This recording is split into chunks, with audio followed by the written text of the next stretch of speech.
25 तारीख है ना। Hello everyone and welcome to civil सेवा मार्गदर्शन। तो आज है 25 जनवरी और इस वीकेंड भी संडे को हम पिछले हफ्ते के कुछ करंट अफेयर्स को हम डिस्कस करने वाले हैं। हम 19 जनवरी से लेकर 23 जनवरी तक जितने भी करंट अफेयर्स हुए हैं, चाहे नेशनल, इंटरनेशनल, स्टेट स्पेसिफिक, हम उन सभी को इस सेशन में डिस्कस करने वाले हैं। तो चलिए इस सेशन को हम स्टार्ट करते हैं 19 जनवरी के करंट अफेयर्स से। तो एज यूजुअल जो हमारा पहला सेक्शन होता है, हम हमेशा इंपॉर्टेंट डेज एंड डेट से स्टार्ट करते हैं। तो 19 जनवरी को सेलिब्रेट किया गया था एनडीआरएफ रेजिंग डे। ठीक है, तो क्या होता है ये एनडीआरएफ रेजिंग डे? देखिए, एनडीआरएफ मतलब जो national disaster relief force response force है, ठीक है, तो उसका एक टाइप एस्टैब्लिशमेंट हुआ था, इसलिए हम इस दिन को एनडीआरएफ रेजिंग डे के तौर पे हम मनाते हैं इसको। तो ये एनडीआरएफ एस्टैब्लिश कब हुआ था? देखिए, एनडीआरएफ जो है एस्टैब्लिश हुआ था आपका इसी दिन 19 जनवरी, ईयर था इसका 2006। और किसके अंडर इसको एस्टैब्लिश किया गया था? जो डिजास्टर मैनेजमेंट एक्ट है, ठीक है, 2005 का, उसके अंडर एनडीआरएफ को जो है आपका इस्टेब्लिश किया गया था। तो एनडीआरएफ का मेन काम क्या होता है? देखिए, जितने भी चाहे मैन मेड हो या फिर नेचुरल जितने भी डिजास्टर्स होते हैं, कैलामिटीज होते हैं, उन सब के लिए जो एक रिस्पांस फोर्स होता है जो एक्ट करती है, और जितने भी कैजुअलिटीज होते हैं उनको आपको बाहर निकालना हो गया, यानी कि टाइप ऑफ जितने भी कैलामिटीज है उनके रिस्पॉन्स में इस फोर्स को बनाया गया है, ताकि जो प्रॉब्लम में फंसे हुए लोग हैं उनको बाहर निकाला जा सके। ठीक है, तो इनिशियली जो है इस एनडीआरएफ में जब शुरू हुआ था तब सिर्फ 8 बटालियन हुआ करती थी, और अब ये जाके एक्सपैंड होके कितना हो गया? ऑलमोस्ट डबल हो चुका है, 16 बटालियन अभी हो चुका है एनडीआरएफ में। ठीक है, चलिए नेक्स्ट, इसी दिन 19 जनवरी को, वैसे तो 3 दिन हम सेलिब्रेट 3 इवेंट्स हम सेलिब्रेट करते हैं। पहला हो गया आपका एनडीआरएफ का रेजिंग डे। अब दूसरे पर हम आते हैं, वो है Martin Luther king junior day. ठीक है, Martin Luther king junior day.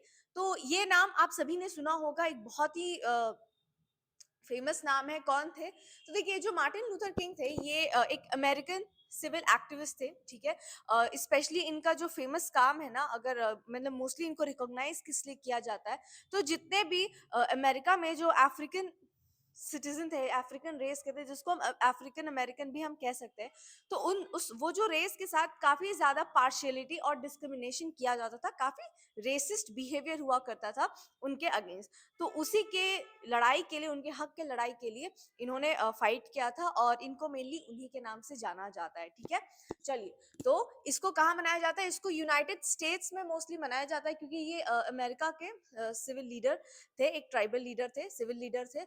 और इसका कोई एक फिक्स डेट नहीं होता है, ये हर साल जनवरी के जो थर्ड मंडे होता है, ये उस दिन इसको सेलिब्रेट किया जाता है। तो इस साल वो थर्ड मंडे आपका 19 जनवरी को पड़ा था। ठीक है, अब साथ ही साथ जो है मार्टिन लूथर सर को जो है 1964 में नोबेल पीस प्राइज से सम्मानित भी किया गया था, और ये उस टाइम का जो सबसे मतलब जो कम एज वाले थे, लोएस्ट एज के जो रेसिपिएंट थे वो रहे। ये उस टाइम का बात है, 1964 में जो इनको नोबेल पीस प्राइज से सम्मानित किया गया था। ठीक है, चलिए, और साथ ही साथ 19 जनवरी की बात करें तो एक कॉकबोरॉक डे भी मनाया जाता है। तो ये क्या है कॉकबोरॉक डे? देखिए, कॉकबोरॉक जो है ये त्रिपुरा की एक लैंग्वेज है, जो वहाँ की इंडिजिनियस ट्राइब है, उसकी ये लैंग्वेज है। इस लैंग्वेज को प्रमोट करने के लिए, उसकी कल्चरल हेरिटेज को और दुनिया के सामने लाने के लिए इस डे को जो है मनाया जाता है। ठीक है, ये जो कॉकबोरॉक है, ये याद रखेंगे, ये मदर टंग है किसका? त्रिपुरी कम्युनिटी का। ठीक है, चलिए, इसको त्रिपुरा के साथ साथ आसाम और मिजोरम के कुछ कुछ पार्ट्स में भी बोला जाता है। ठीक है, ये कॉकबोरॉक लैंग्वेज को याद रखेंगे।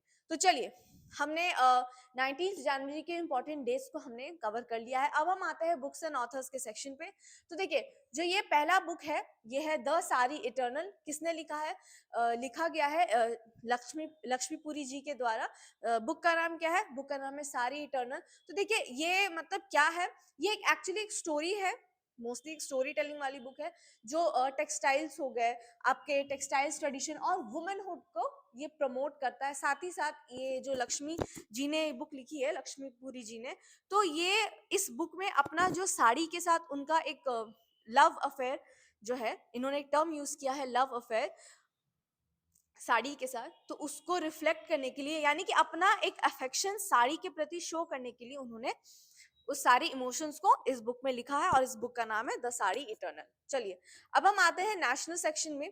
तो जो हमारा नेशनल में पहला न्यूज है, वो है हमारा एशिया का लार्जेस्ट सिविल एविएशन का इवेंट। क्या है? Asia largest civil aviation event, जिसका कि क्या नाम है? जिसका नाम है विंग्स इंडिया 2026। ठीक है, तो ये एक वर्ल्ड का, सॉरी, एशिया का सबसे लार्जेस्ट ये एक एविएशन इवेंट होता है, जहाँ पे आपका अलग अलग शोज होते हैं, आपके कुछ कुछ स्टैटिक रखे होते हैं, आपके एयरक्राफ्ट रखे होते हैं, जहाँ पे आप देख सकते हैं उनको। तो ये इसका आयोजन किया गया है, ठीक है, और इसका नाम है विंग्स इंडिया 2026। और ये ग्लोबल इवेंट है, जो कि 28 से 31 जनवरी तक ये कराया जाएगा। कहाँ होने वाला है? तो हैदराबाद में एक एयरपोर्ट है जिसका नाम है बेगमपेट एयरपोर्ट, तो वहां पे इसको कंडक्ट कराया जा रहा है। ठीक है, ये एक 4 डेज का इवेंट है, और इसका जो थीम है वो है Indian aviation paving the future. ठीक है, तो ये इसका हो गया है थीम। चलिए, अब इस इवेंट में जैसे मैंने बताया क्या क्या होने वाला है, स्टैटिक एयरक्राफ्ट का डिस्प्ले होने वाला है, और साथ ही साथ जो है फ्लाइंग की डेमोन्स्ट्रेशन भी होने वाली है। जितने भी आपका एयरक्राफ्ट जो आपकी फ्लाई करते हैं उनका एक डेमोन्स्ट्रेशन होने वाला है, और साथ ही साथ हमारे इंडियन एयरफोर्स की जो सूर्य किरण की जो एरोबेटिक्स टीम है वो भी इस इवेंट में आपका परफॉर्म करने वाली है। ठीक है, एरियल डिस्प्लेस देने वाली है। चलिए, नेक्स्ट पे हम आते हैं वुमनिया इनिशिएटिव के बारे में। तो रिसेंटली देखो, गवर्नमेंट ने एक इनिशिएटिव लॉन्च किया है, वुमनिया इनिशिएटिव। नाम से ही पता चलता है ये वुमेन को एम्पावर करने के लिए इसे बनाया गया है। ठीक है, तो ये जो इनिशिएटिव है, वुमनिया इनिशिएटिव, ये कब लॉन्च हुआ था? ये आपका 2019 में लॉन्च हुआ था, यानी कि 7 साल पहले इसे लॉन्च किया गया था। कब? 14 जनवरी को। ठीक है, अब देखिए ये क्या है, ये मोस्टली ना एक फ्लैगशिप प्रोग्राम है, जिसमें से कि वुमेन को एम्पावर करना है, चाहे वो रूरल एरियाज में हो, चाहे वो एंटरप्राइजेस में हो, एंटरप्रेन्योरशिप में हो, ठीक है, और भी अलग अलग, जैसे क्या हुआ, पब्लिक जो ग्रुप्स है उसमें, सेल्फ हेल्प ग्रुप्स में। तो मेनली अगर देखिए ब्रॉड वे में अगर हम देखें, तो इस इनिशिएटिव का जो मेजर एम है, जो मेजर ऑब्जेक्टिव है, वो ये है कि हम वुमेन को हर एक सेक्टर में बहुत ज्यादा एम्पावर करें। स्पेशली अगर देखें तो आज के टाइम में जो एंटरप्रेन्योरशिप सेक्टर है, उसमें वुमेन लेड काफी इंडस्ट्रीज, वुमेन लेड काफी बिजनेसेस जो है वो बहुत इमर्ज कर रही है। तो काइंड ऑफ उनको प्रमोट करने के लिए आपका एक इनिशिएटिव बनाया जिसका नाम है वुमनिया इनिशिएटिव। चलिए, नेक्स्ट न्यूज पे आते हैं। तो एक ग्लोबल बुद्धिस्ट समिट कंडक्ट कराया जा रहा है, जिसका कि कौन सा एडिशन होने वाला है? सेकंड एडिशन होने वाला है। क्या नाम है? Global Buddhist summit. ठीक है, जीबीएस। और इसको कौन कंडक्ट कराने जा रहा है? जो हमारा यूनियन मिनिस्ट्री है कल्चर का, और साथ ही साथ जो इंटरनेशनल बुद्धिस्ट कॉन्फेडरेशन है। तो ये जॉइंटली आके इस ग्लोबल बुद्धिस्ट समिट को कंडक्ट कराने वाली है। और ये क्या होगा? ये सेकेंड समिट होने वाला है इसका। तो अब देखो, इसको कंडक्ट कराने के पीछे जो मेन ऑब्जेक्टिव क्या है, तो एक कॉन्फ्रेंस होगा, एक इवेंट होगा, एक मीटिंग बैठने वाला है, जिसमें अलग अलग लोग आएंगे। ठीक है, अलग फिलोसफर्स होंगे, कुछ टीचर्स होंगे, प्रोफेसर्स होंगे, जो भी होंगे। एक इवेंट होने वाला है, मीटिंग होने वाला है, और मेनली जो है, हाँ, मॉन्क्स वगैरह, जो बुद्धिस्ट मॉन्क्स वगैरह होते हैं, तो उनका एक मेजर पार्टिसिपेशन होगा। और जो मेजर ऑब्जेक्टिव है इस समिट का, वो ये है कि कैसे जो बुद्धा की जो टीचिंग्स है, उनके थ्रू, उस टीचिंग्स के थ्रू हम आज के जो भी मॉडर्न चैलेंजेस हो रहे हैं, उसको हम उनके टीचिंग्स के थ्रू हम कैसे काउंटर कर सकते हैं। तो ये इस समिट का जो है एक मेजर ऑब्जेक्टिव होने वाला है। ठीक है, चलिए, तो इसका थीम याद रखेंगे, collective wisdom, United voice and mutual coexistence. अब अगर हम ये तो हो गया आपके सेकेंड एडिशन। अगर हम पहले एडिशन की बात करें, जो बुद्धिस्ट ग्लोबल समिट था, तो वो कब हुआ था? वो 2023 में हुआ था। कहाँ पर? न्यू दिल्ली में हुआ था। चलिए, नेक्स्ट न्यूज की बात करते हैं। तो एक हार्ट ऑर्गेनाइज किया जा रहा है, जिसका नाम है प्राइम मिनिस्टर विश्वकर्मा हार्ट, जो कि 2000 इस साल 2026 में ऑफ कोर्स आपका न्यू दिल्ली में कंडक्ट कराया जाएगा। कब से? 18 से 31 जनवरी के बीच में। ठीक है, और ये पीएम विश्वकर्मा हाट क्या है?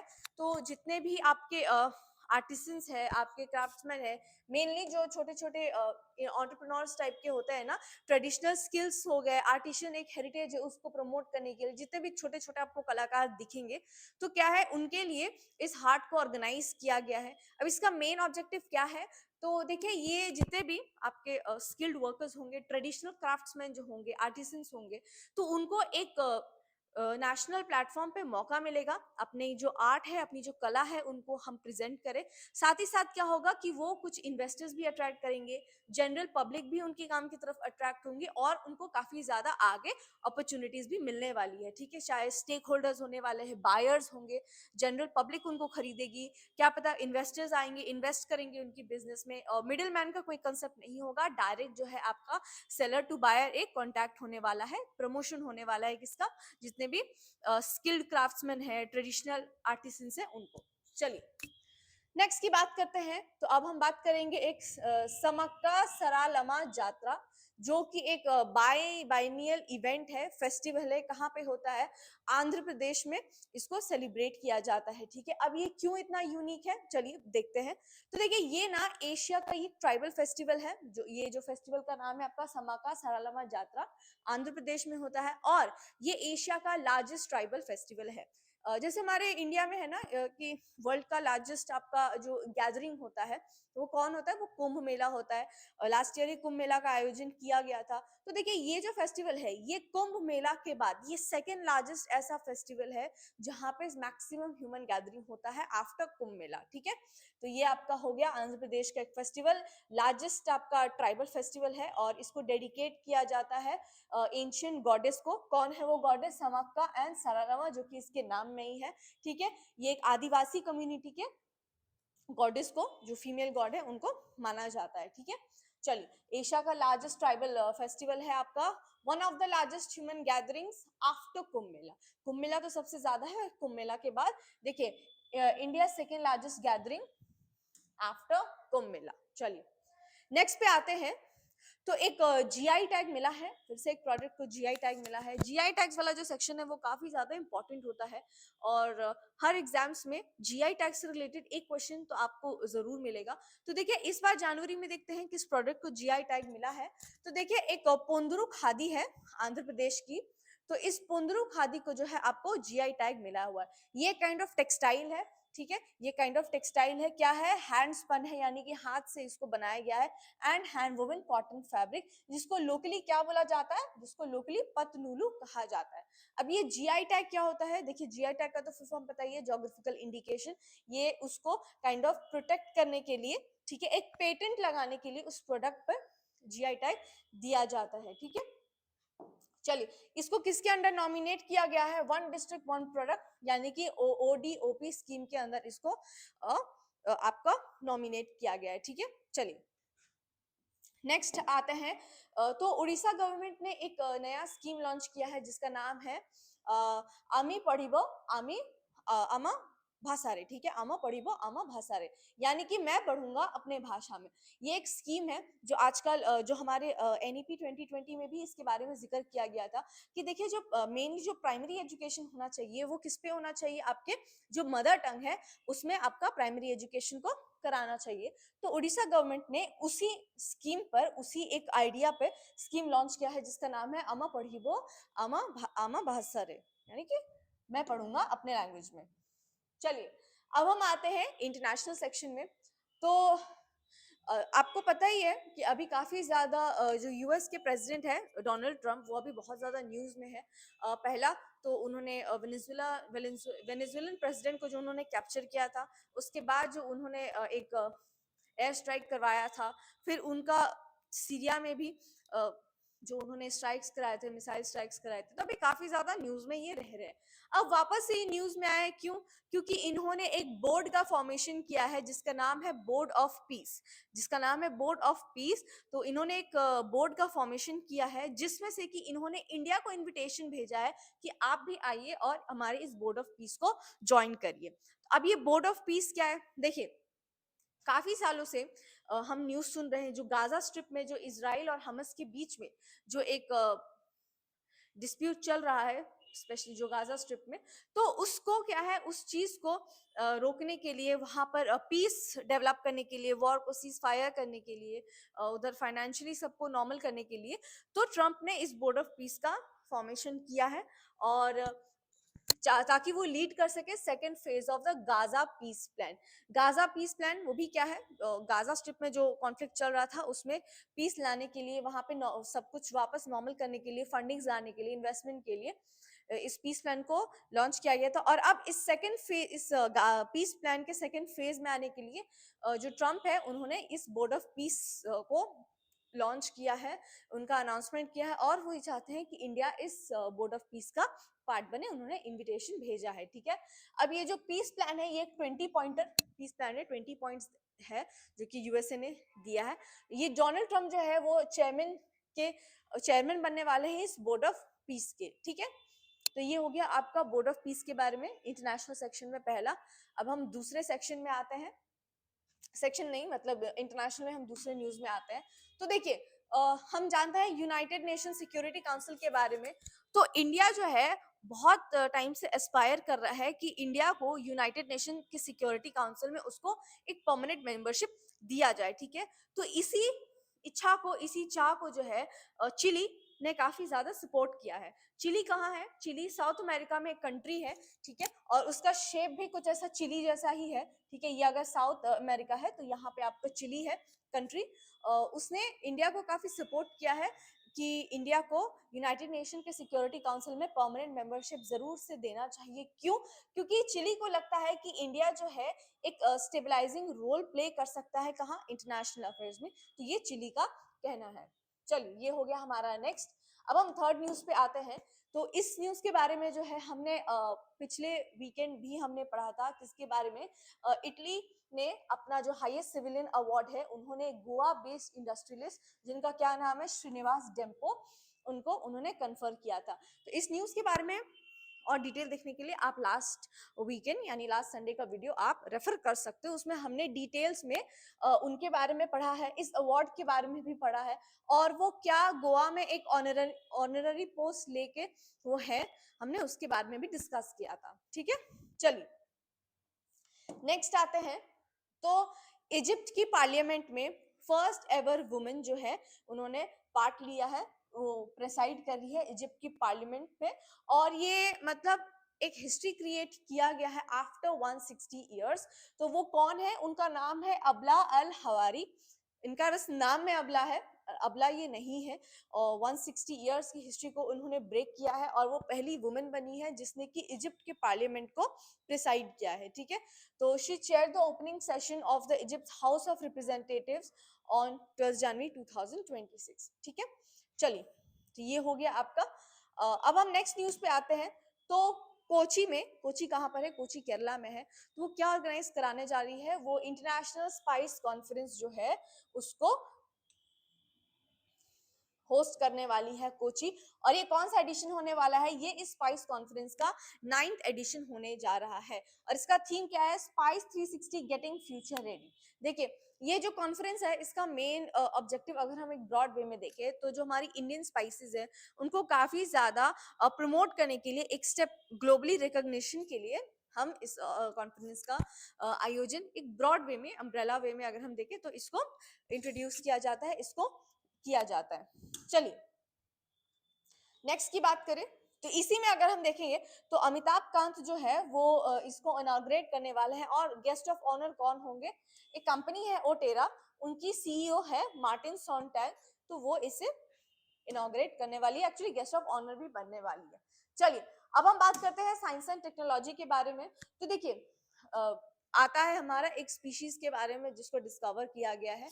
तो इंडिया में जो हमारे वेस्टर्न इंडिया है, आपका महाराष्ट्र, गुजरात और नीचे जो साउथ इंडियन स्टेट्स हो जाते हैं, तो हम सब जानते हैं वेस्टर्न घाट्स होते हैं। और हमें ये भी पता है कि इंडिया में अगर कहीं बायोडाइवर्सिटी बहुत ज्यादा रिच है तो वो कहाँ पर है? वो है आपके वेस्टर्न घाट्स में। तो इसी वेस्टर्न घाट में जो जो नॉर्दर्न वेस्टर्न घाट्स है ना महाराष्ट्र में, वहां पर ना एक स्पीशीज आपको मिली है, एक एम्फीबियन स्पीशीज जो है उसको डिस्कवर किया गया है, ठीक है। जिसका नाम क्या है? जिसका नाम रखा गया है आपका जजनी ऑफिस वाल्मीकि, ठीक है। अब वाल्मीकि ये तो इंडियन नाम हो गया, क्यों? क्योंकि देखिए इसको जहां डिस्कवर किया गया ना, वहां पे जो महर्षि वाल्मीकि थे उनका एक मंदिर था, तो वहीं पे इस स्पीशीज को डिस्कवर किया गया, इसलिए स्पीशीज को उस मंदिर के नाम पे रख दिया गया है। अब देखिए ये स्पीशीज की अगर हम बात करें तो ये एक एम्फीबियन स्पीशीज है, हमने तो पढ़ा ही है ना, एम्फीबियंस होते हैं, आपका मैमल्स होते हैं, ऑर्थोपोडा होते हैं, तो ये सारी स्पीशीज होती है, ठीक है। तो इसी स्पीशीज में जो एम्फीबियन स्पीशीज होती है उसमें इसको डिस्कवर किया गया। ये केचुआ जैसा होता है, अर्थवर्म जैसा हम कह सकते हैं, उसके जैसा है, लिम्बलेस होता है, इसके हाथ पैर नहीं होते हैं, वर्म लाइक होता है, और ये मेनली जो है ये अंडरग्राउंड ही रहता है, ठीक है।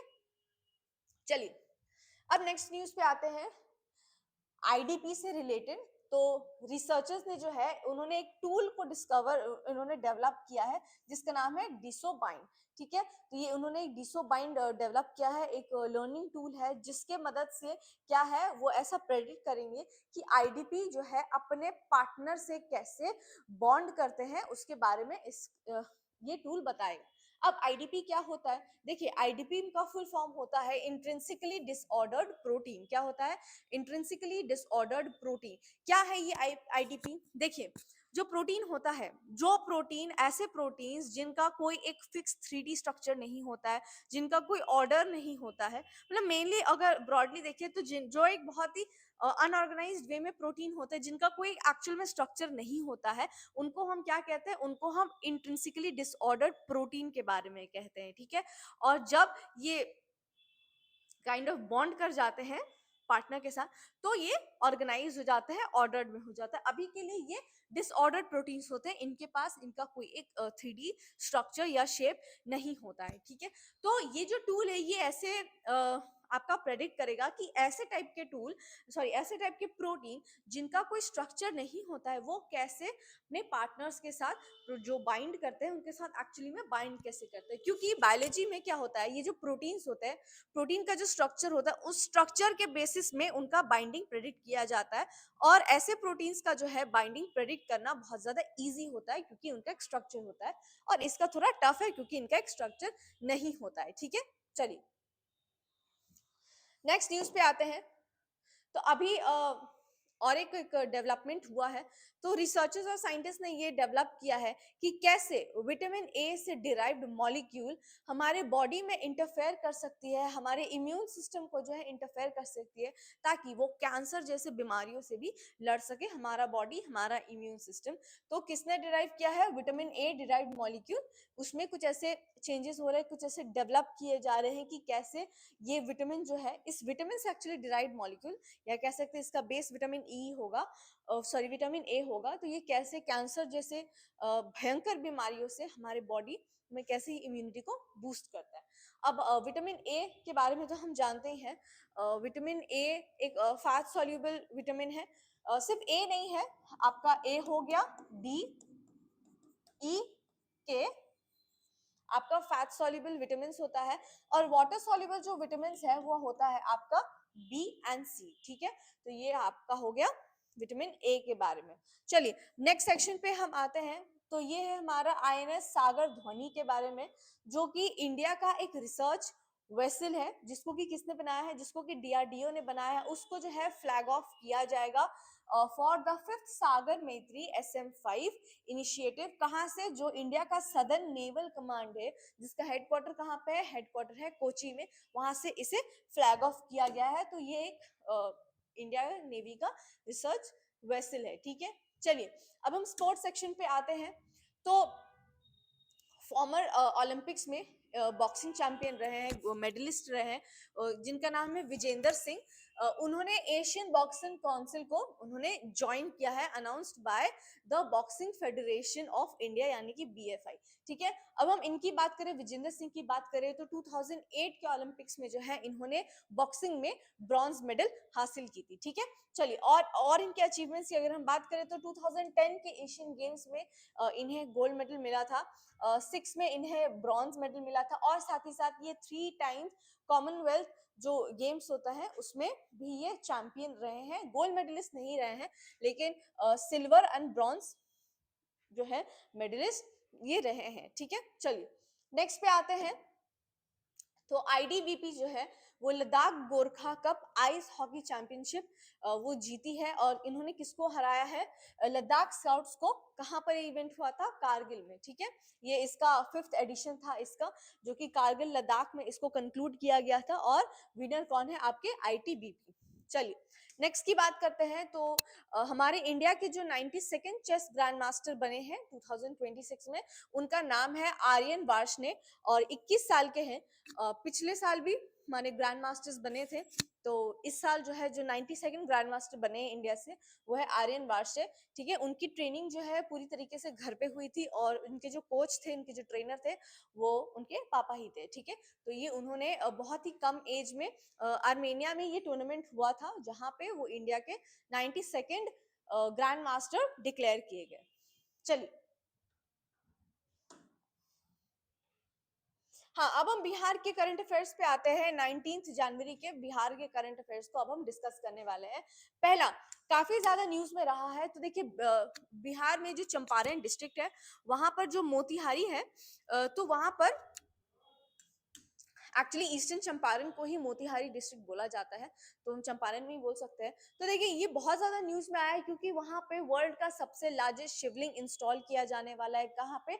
जो विराट रामायण मंदिर है वहां पे, ठीक है। इसकी स्थापना हो चुकी है और इसकी कंस्ट्रक्शन होना बाकी है, यानी कि कुछ साल लगेंगे कंस्ट्रक्शन होने में। एक्सपेक्टेड जो है वो 2030 में इसकी कंस्ट्रक्शन कंप्लीट होने वाली है। और इसका जो फाउंडेशन है, फाउंडेशन स्टोन जो है वो 2023 में, यानी कि 3 साल पहले उसे रखा गया था, ठीक है। तो याद रखिएगा, काफी अभी न्यूज में है, वर्ल्ड का लार्जेस्ट शिवलिंग कहाँ इंस्टॉल होने वाला है? विराट रामायण मंदिर में। कहाँ पर? मोतिहारी, यानी कि ईस्टर्न चंपारण में।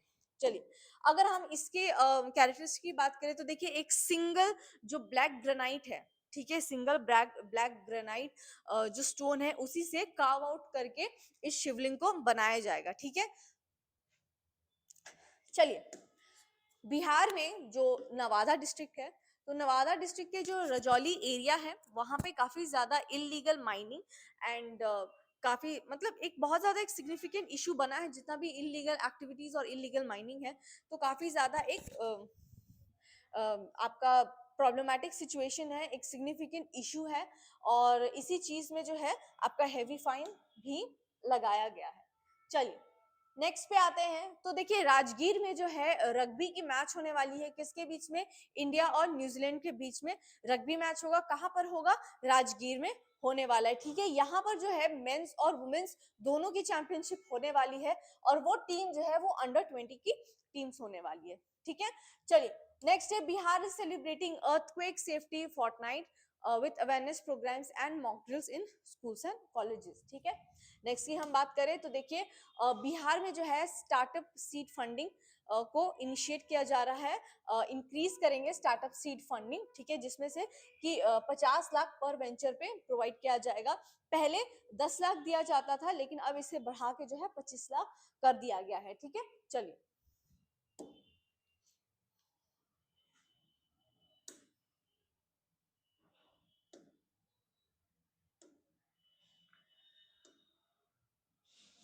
चलिए, तो हमारा जो 19 जनवरी का सेशन है, 19 जनवरी का करंट अफेयर्स खत्म करते हैं, और अब हम स्टार्ट करते हैं 20 जनवरी को, ठीक है।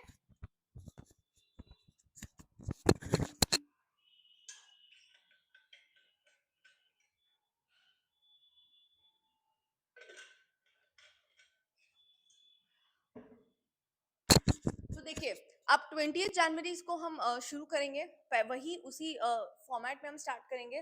पहले हम डेट्स के बारे में हम डिस्कस करने वाले हैं, कौन सा डेज मनाया जाता है उस डेट पे।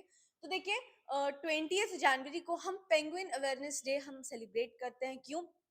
देखिए हम जो ह्यूमन है, देखिए ह्यूमन और पेंगुइन जो है एक सेम हैबिटेट नहीं शो करते हैं। मतलब हैबिटेट इन द सेंस कि हम एक सेम हैबिटेट शेयर नहीं करते, हम एक एनवायरनमेंट शेयर नहीं करते हैं। उनका हैबिटेट बहुत अलग है, हमारा हैबिटेट काफी अलग है, लेकिन फिर भी ह्यूमन एक्टिविटीज की वजह से, ह्यूमन एक्शंस की वजह से पेंगुइन जो है काफी ज्यादा डेंजर में है, ठीक है। उनकी पॉपुलेशन काफी ज्यादा डिक्लाइन हो रही है, ठीक है। और वो जो है अब अपने नेचुरल हैबिटेट में सेफली नहीं रह पा रहे ह्यूमन एक्टिविटीज की वजह से। तो इसी चीज को इंक्रीज करने के लिए, मतलब एक काइंड ऑफ एक अवेयरनेस इंक्रीज करने के लिए इस दिन को हम बनाते हैं, जो कि है आपका पेंगुइन अवेयरनेस डे। कब मनाया जाता है? आपका 20 जनवरी को मनाया जाता है। ठीक है, चलिए अब हम नेशनल न्यूज पे आते हैं।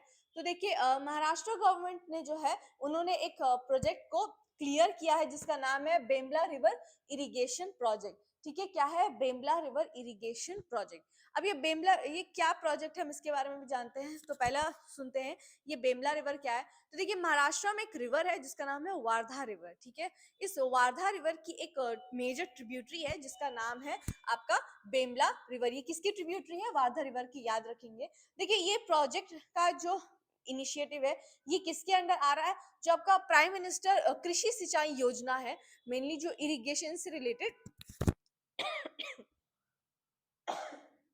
इरिगेशन से रिलेटेड आपके जो इश्यूज है ये सॉल्व होने वाला है।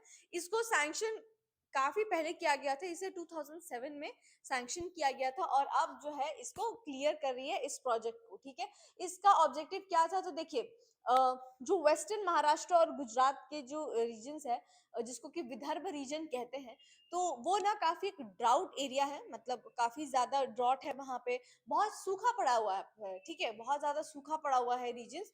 तो ड्रॉट प्रोन जिसको कहते हैं ना, ड्राउट और ड्रॉट में अंतर होता है। तो जो उस रीजन है काफी ज्यादा सूखा पड़ा है, बंजर है, तो वहां पर इरिगेशन प्रोसेस को और ज्यादा स्मूथ करने के लिए और इंक्रीज करने के लिए, ताकि क्रॉप फेलियर कम हो, तो इस इनिशिएटिव को इस प्रोजेक्ट को जो है वहां पे चलाया जा रहा है, इसको इनिशिएट किया है, स्ट्रेंथन किया जा रहा है। ठीक है, चलिए नेक्स्ट न्यूज पे आते हैं। तो हमारे एक यूनियन मिनिस्टर है, उन्होंने इंडिया का पहला ओपन सी मरीन फिश फार्मिंग प्रोजेक्ट उन्होंने लॉन्च किया गया। कहाँ पर? जो अंडमान एंड निकोबार आइलैंड्स है वहां पर एक बे है जिसको कि हम कहते हैं नॉर्थ बे। वो कहाँ पर है? आपकी जो अंडमान सी है, अंडमान सी है वहां पे ये नॉर्थ बे पड़ता है। और इसी अंडमान सी में जो है आपका ये पहला जो फिश फार्मिंग प्रोजेक्ट है, जो कि ओपन सी फिश फार्मिंग प्रोजेक्ट है, इसको लॉन्च किया गया है, इसको आपका लॉन्च किया गया है। ठीक है, चलिए अंडमान सी में लॉन्च किया गया है। ये मेनली आपका किस पे फोकस करता है? जितना भी आपका मरीन फिश है, मरीन आपका जितना पॉपुलेशन है उसमें करता है, और साथ ही साथ सी वीड फार्मिंग पे भी इसका एक मेजर फोकस है, मेजर ऑब्जेक्टिव है। चलिए नेक्स्ट न्यूज पे आता है। तो विंग्स इंडिया 2026 जिसके बारे में हमने 19 जनवरी में पढ़ा ही है, तो वो आप पहले ही देख लेंगे आप। थीम वीम सब हमने पढ़ लिया है, और सूर्य किरण जो है परफॉर्म करने वाली है। चलिए नेक्स्ट पे आते हैं। तो देखिए मिजोरम गवर्नमेंट ने एक स्कीम उन्होंने लॉन्च किया है, किसके अंडर?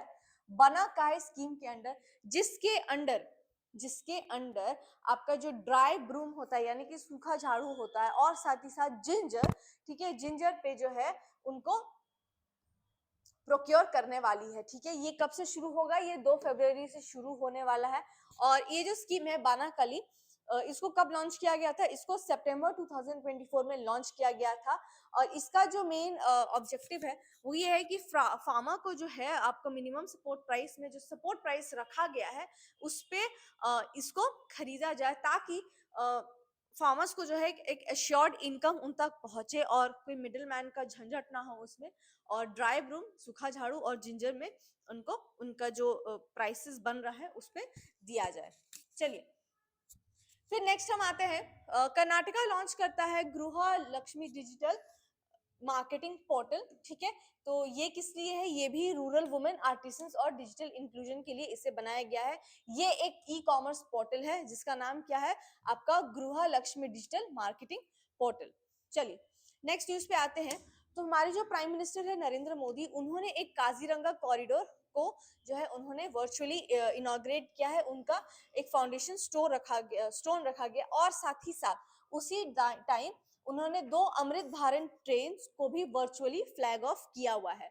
तो जैसे हमारे इंडिया में वंदे भारत तो चल ही रहा था, बट वो चेयर एक kind of chair car train था। अभी अमृत भारत ट्रेन जो है वंदे भारत का, ये जो स्लीपर ट्रेन है जिसमें स्लीपर बर्थ होने वाली है, उसको हमारे प्राइम मिनिस्टर जो है उन्होंने क्या किया है? वर्चुअली फ्लैग ऑफ उन्होंने किया है। ठीक है, तो पहला हमने इस काजीरंगा कॉरिडोर के बारे में पढ़ते हैं, जिसको कि एलिवेटेड काजीरंगा एलिवेटेड कॉरिडोर भी है। तो देखिए असम में जो Kaziranga national park and tiger reserve है, जो कि काफी ज्यादा फेमस है वन हॉर्न राइनो के बारे में। ठीक है, आपने सुना ही होगा वन हॉर्न राइनो जो है उसको लेके ये काजीरंगा नेशनल पार्क बहुत ही ज्यादा फेमस है।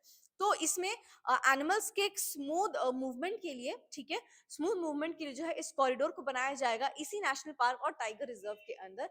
ठीक है, इससे क्या होगा कि जो व्हीकल से रिलेटेड एक्सीडेंट्स है, जो कि काफी ज्यादा सिंस देखिए नेशनल पार्क वगैरह में क्या होता है कि एनिमल्स का काफी ज्यादा फ्री मूवमेंट होता है। जू नहीं है कि एनिमल्स को एक जगह में बंद करके रखा जाता है, एक सर्टेन लिमिटेड एरियाज में उनको मूवमेंट अलाउ किया जाता है। ये नेशनल पार्क है, यहाँ पे उनको एक फ्री मूवमेंट दिया गया है कि पूरा जंगल आपका है, आपको जहाँ घूमना है आप घूम सकते हैं। लेकिन साथ ही साथ क्या होता है कि यहाँ पर रोड्स भी बने होते हैं, आपकी गाड़ी भी चल रहे होते हैं, तो उनकी वजह से काफी ज्यादा जो एक्सीडेंट्स है, जो रोड एक्सीडेंट्स है एनिमल्स को लेके, वो काफी ज्यादा इंक्रीज हो गए। तो इसलिए इस कॉरिडोर को आपका फाउंडेशन रखा गया है ताकि एनिमल्स के लिए जो है एक स्मूथ मूवमेंट आपका एक बना रहे और साथ ही साथ जो रोड एक्सीडेंट्स हो रहे हैं उनको रिड्यूस किया जाए। ठीक है, ये प्रोजेक्ट कहाँ पे लोकेटेड है, तो आसाम में एक डिस्ट्रिक्ट है जिसको हम कहते हैं नगांव, तो वहां पे इसको लॉन्च किया गया है। ठीक है, और ये जो एक्सीडेंट्स के बारे में बात हो रहा था, ये किस हाईवे पे होता है, तो ये होता है आपका हाईवे 715 में। ठीक है, 715 में। चलिए, ये साथ ही साथ इस प्रोजेक्ट को लॉन्च करने से आपका इको टूरिज्म भी काफी बढ़ेगा आपका, और साथ ही साथ जो एम्प्लॉयमेंट भी वो भी काफी ज्यादा जनरेट होगा। मोस्टली जो एम्प्लॉयमेंट होगा वो लोकल एम्प्लॉयमेंट होगा, जो वहाँ के रूरल लोग हैं, लोकल जितने भी पीपल है, पॉपुलेशन है, उनको एम्प्लॉयमेंट दी जाएगी। चलिए, अब जो हमने अमृत भारत ट्रेन के बारे में भी कहा, जो जिनका वर्चुअली फ्लैगिंग किया गया है, तो उनका रूट क्या है, वो है आपका डिब्रूगढ़ टू गोमती नगर लखनऊ। ठीक है, डिब्रूगढ़ भी आपका आसाम में ही पड़ता है, तो वहां से ये है पहला। और दूसरा है आपका कामाख्या से रोहतक तक। ठीक है, कामाख्या का है गुवाहाटी में। चलिए, overnight sleeper Vande Bharat train है, उसे भी लॉन्च किया गया है, कहाँ से, कोलकाता से गुवाहाटी तक, यानी कामाख्या तक। चलिए, अब नेक्स्ट न्यूज पे आते हैं। तो डॉल्फिन सर्वे होने वाला है जिसका कि सेकेंड फेज कंडक्ट कराया जाएगा। ठीक है, ये किसके अंडर किया गया है, ये प्रोजेक्ट डॉल्फिन के अंडर जो है इसे इनिशिएट किया गया है। कहाँ पर, जितनी भी जो डॉल्फिन की पॉपुलेशन है हमारे इंडिया में, चाहे वो गंगा में हो, ब्रह्मपुत्र में हो, आपका इंडस रिवर में हो, जितने भी रिवर्स है, तो एक्चुअली डॉल्फिन की पॉपुलेशन कितनी है उस पर एक चेक रखने के लिए, एक सर्वे करने के लिए इसको लॉन्च किया गया है, उनके हैबिटेट्स को, थ्रेट्स को देखने के लिए। ठीक है, तो अब इस प्रोजेक्ट डॉल्फिन की हम बात करें तो ये 2020 में इसे लॉन्च किया गया था। किस दिन, इंडिपेंडेंस डे यानी कि 15 अगस्त 2020 को इसे लॉन्च किया गया था। ठीक है, चलिए, अब ये जो है ना, ये इसका सेकंड रेंज डॉल्फिन सर्वे होने वाला है। देखिए, यानी कि दो रेंज में, दो फेज में है। जो पहला है ये आपका जो बिजनौर से लेके जो आपका गंगा सागर है वहां तक की जो गंगा में है, और साथ ही साथ इंडस रिवर में देखा जाएगा। दूसरे फेज में क्या है कि आपकी ब्रह्मपुत्र रिवर और गंगा की जो ट्रिब्यूटरीज है वहां, और उड़ीसा के भी रिवर्स में आपका डॉल्फिन जो पॉपुलेशन है उसको देखा जाएगा। ठीक है, चलिए, एक स्टैंडर्ड प्रोटोकॉल को फॉलो करके एक ट्रेन टीम होने वाली है जो कि सर्वे को कंडक्ट करने वाली है। चलिए, नेक्स्ट अब हम साइंस एंड टेक्नोलॉजी पे आते हैं। तो पहला जो साइंस एंड टेक्नोलॉजी पे है वो है द चिप्स टू स्टार्टअप, यानी कि C2S प्रोग्राम। ये किस लिए होने वाला है, जो चिप्स फैब्रिकेशन होते हैं, चिप्स जो हम आपका यूज होता है ना किसी भी इलेक्ट्रॉनिक डिवाइसेस में, जो चिप्स होते हैं उनको एनहांस करने के लिए, ठीक है, सेमीकंडक्टर की कैपेसिटी बिल्डिंग में ये आपका हेल्प करने वाली है। ये इसका ऑब्जेक्टिव होने वाला है ताकि इंडिया में जो है एक टैलेंट आपका ग्रो करे, किसमें, चिप डिजाइनिंग में। चलिए, हाँ, अब ये हो गया हमारा साइंस एंड टेक में पहला। दूसरा की हम बात करते हैं। देखिए, इंडिया में जो हमारे कोकोनट स्टेट्स है, कोकोनट स्टेट्स मतलब कहाँ पे, जहाँ पे कोकोनट की ट्रीज, कोकोनट का प्रोडक्शन काफी ज्यादा है आपका। जैसे कि आपका हो गया केरला, तमिलनाडु एंड कर्नाटका, तो वहां पे कोकोनट के पाम ट्रीज काफी ज्यादा पाए जाते हैं। अब इसी में क्या है कि एक बहुत ही ज्यादा रैपिडली एक प्लांट डिजीज बहुत फैल रहा है, जिसको कि हम क्या कहते हैं, कोकोनट रूट विल्ट डिजीज। तो इसकी वजह से क्या हो रहा है कि कोकोनट प्लांट को बहुत ही ज्यादा नुकसान हो रहा है। ठीक है, चलिए,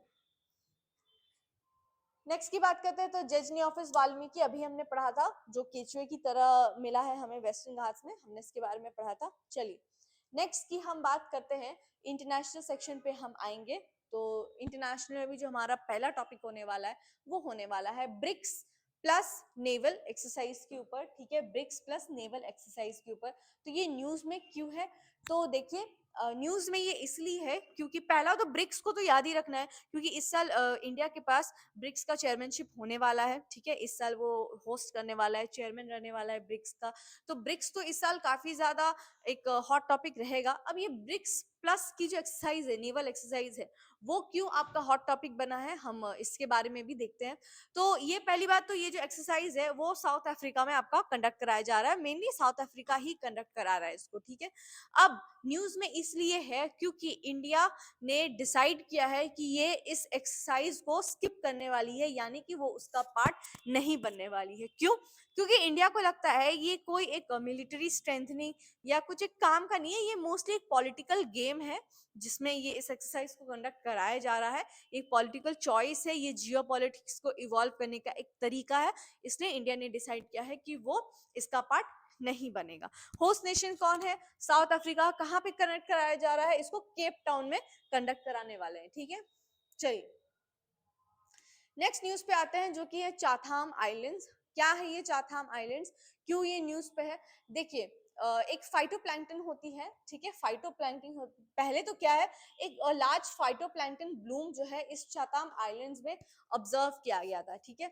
फाइटोप्लैंक्टन क्या होता है? देखिए ये एक माइक्रोस्कोपिक बैक्टीरिया होता है जो कि मतलब ओशन में ना काफी डीप, मेनली आप कह सकते हैं सी बेड में, आपका सी बेड या फिर ओशन बेड में ये पाया जाता है। ये माइक्रोस्कोपिक होता है और ये फोटोसिंथेटिक होता है, यानी कि जो भी थोड़ा सनलाइट आ रहा होता है ये खुद ही अपना खाना बनाता है, ऑटोट्रॉफिक होता है, ठीक है।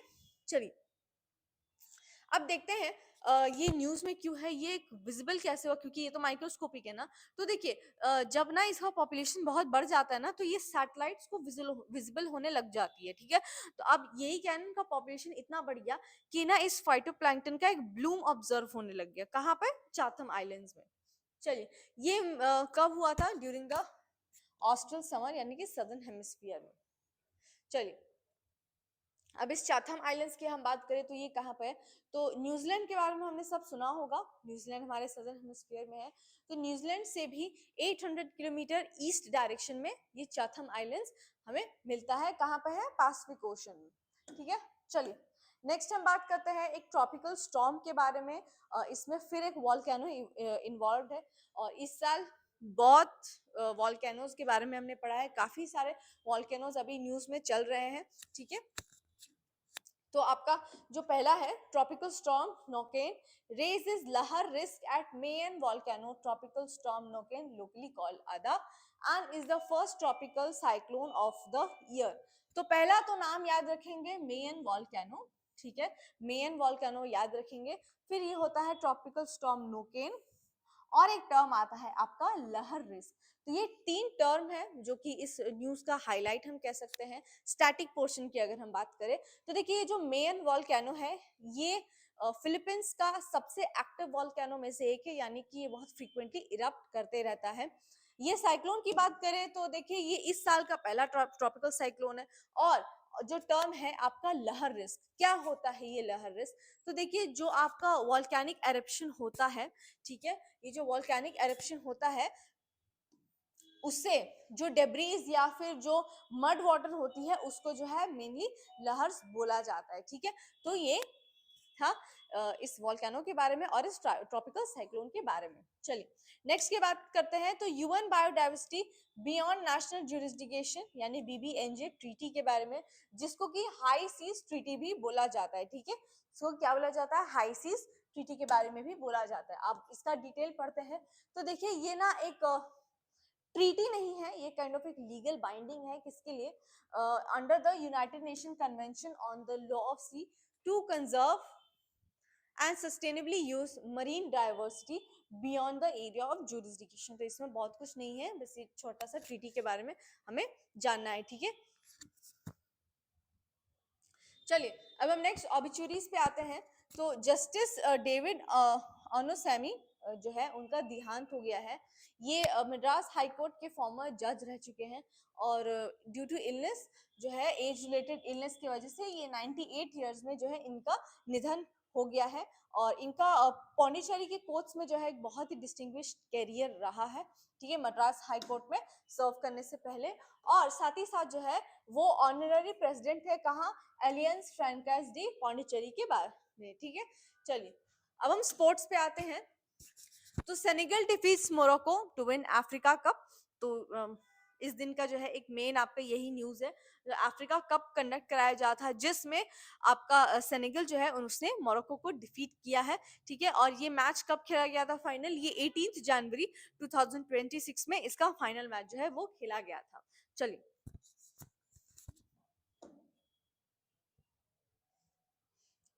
अब हम आते हैं बिहार के करंट अफेयर्स के बारे में।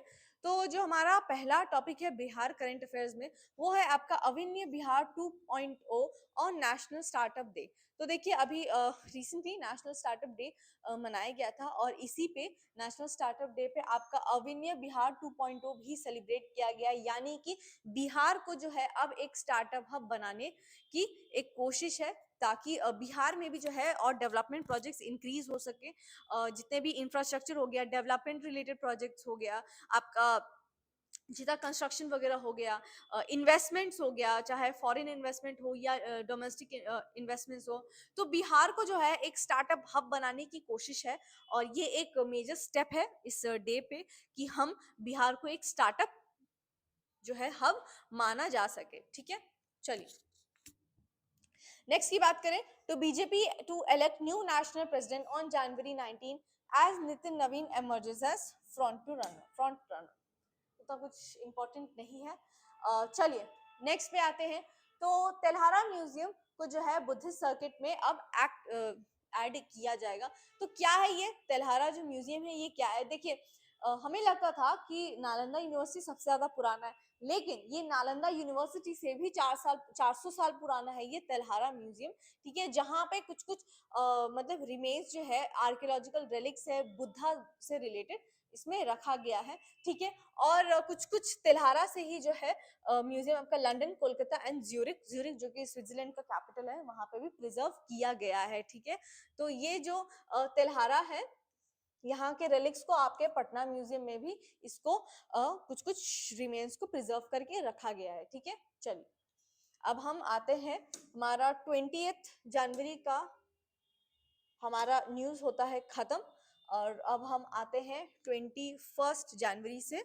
अब हम उसका देखते हैं, पहले थोड़ा पानी पी लूं।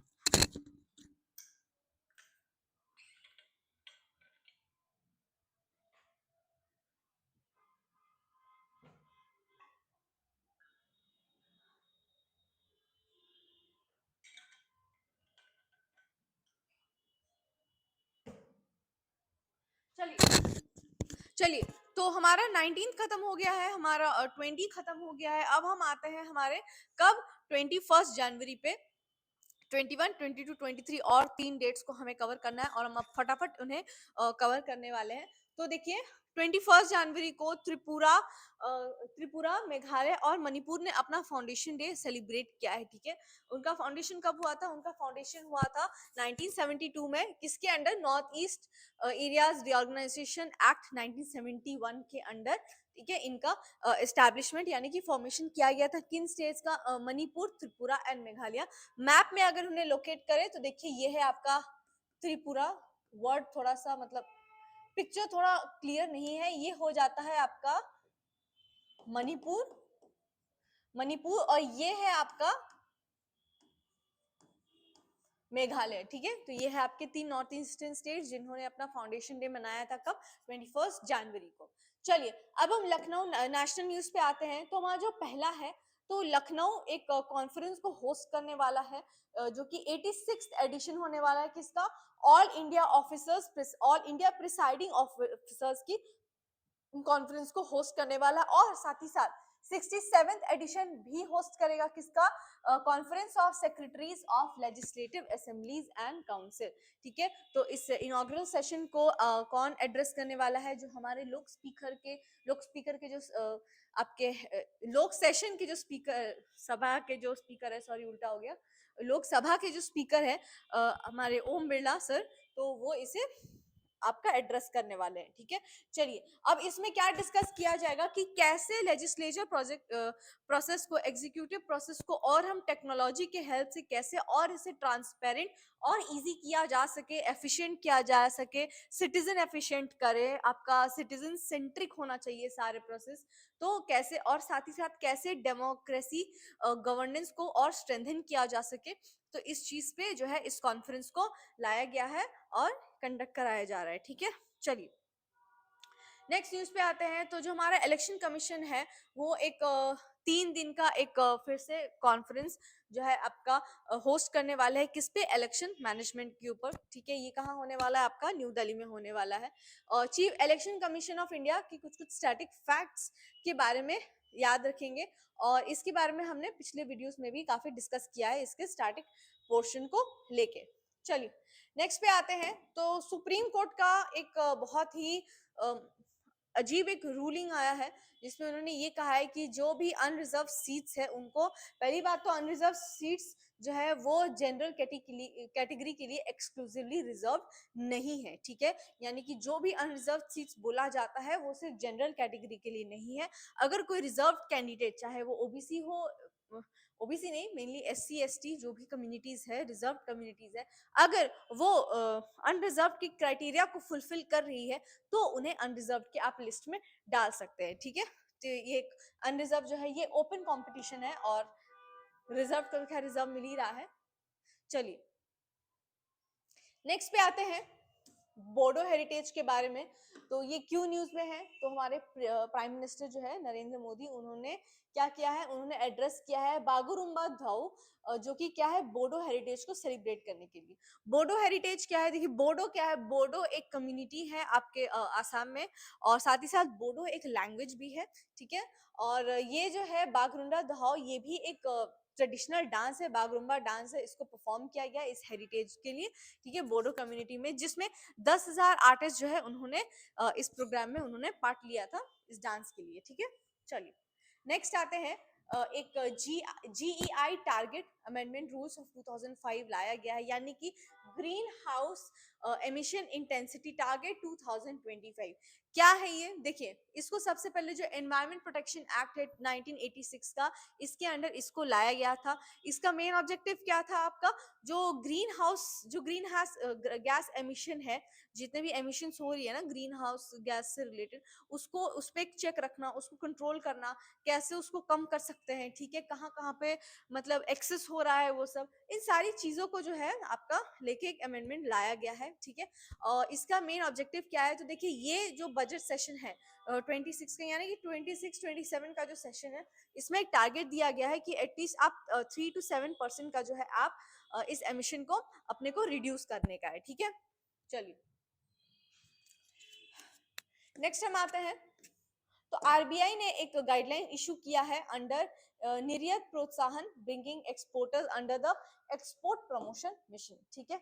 इसका आपका ऑब्जेक्टिव क्या है, एम क्या है, कि आपका जो एमएसएमई है उसमें कंपटीशन को बढ़ाना है, एक्सपोर्टर्स हो गए, जो लेबर इंटेंसिव सेक्टर्स हैं, और साथ ही साथ जो आपके नॉन ट्रेडिशनल डिस्ट्रिक्ट्स हैं उनको भी काफी हेल्प मिले और प्रमोट किया जाए। चलिए, ये वाला स्लाइड काफी ज्यादा ब्लर हो गया है, बट शॉर्ट में मैं बताती हूँ। तो नेक्स्ट है, उड़ीसा की एक फ्रीडम फाइटर थी, ठीक है, एक रिफॉर्मर लीडर और फ्रीडम फाइटर थी जिनका नाम था पार्वती गिरी। तो प्राइम मिनिस्टर ने उन्हें श्रद्धांजलि दी है, उन्हें ट्रिब्यूट पे किया है, ठीक है, कि ये हाईलाइट करते हुए कि उनका फ्रीडम स्ट्रगल में उनका क्या रोल रहा है, ठीक है, और उनका साथ ही साथ जो है सोशल सर्विस में जो है उनका कंट्रीब्यूशन रहा है।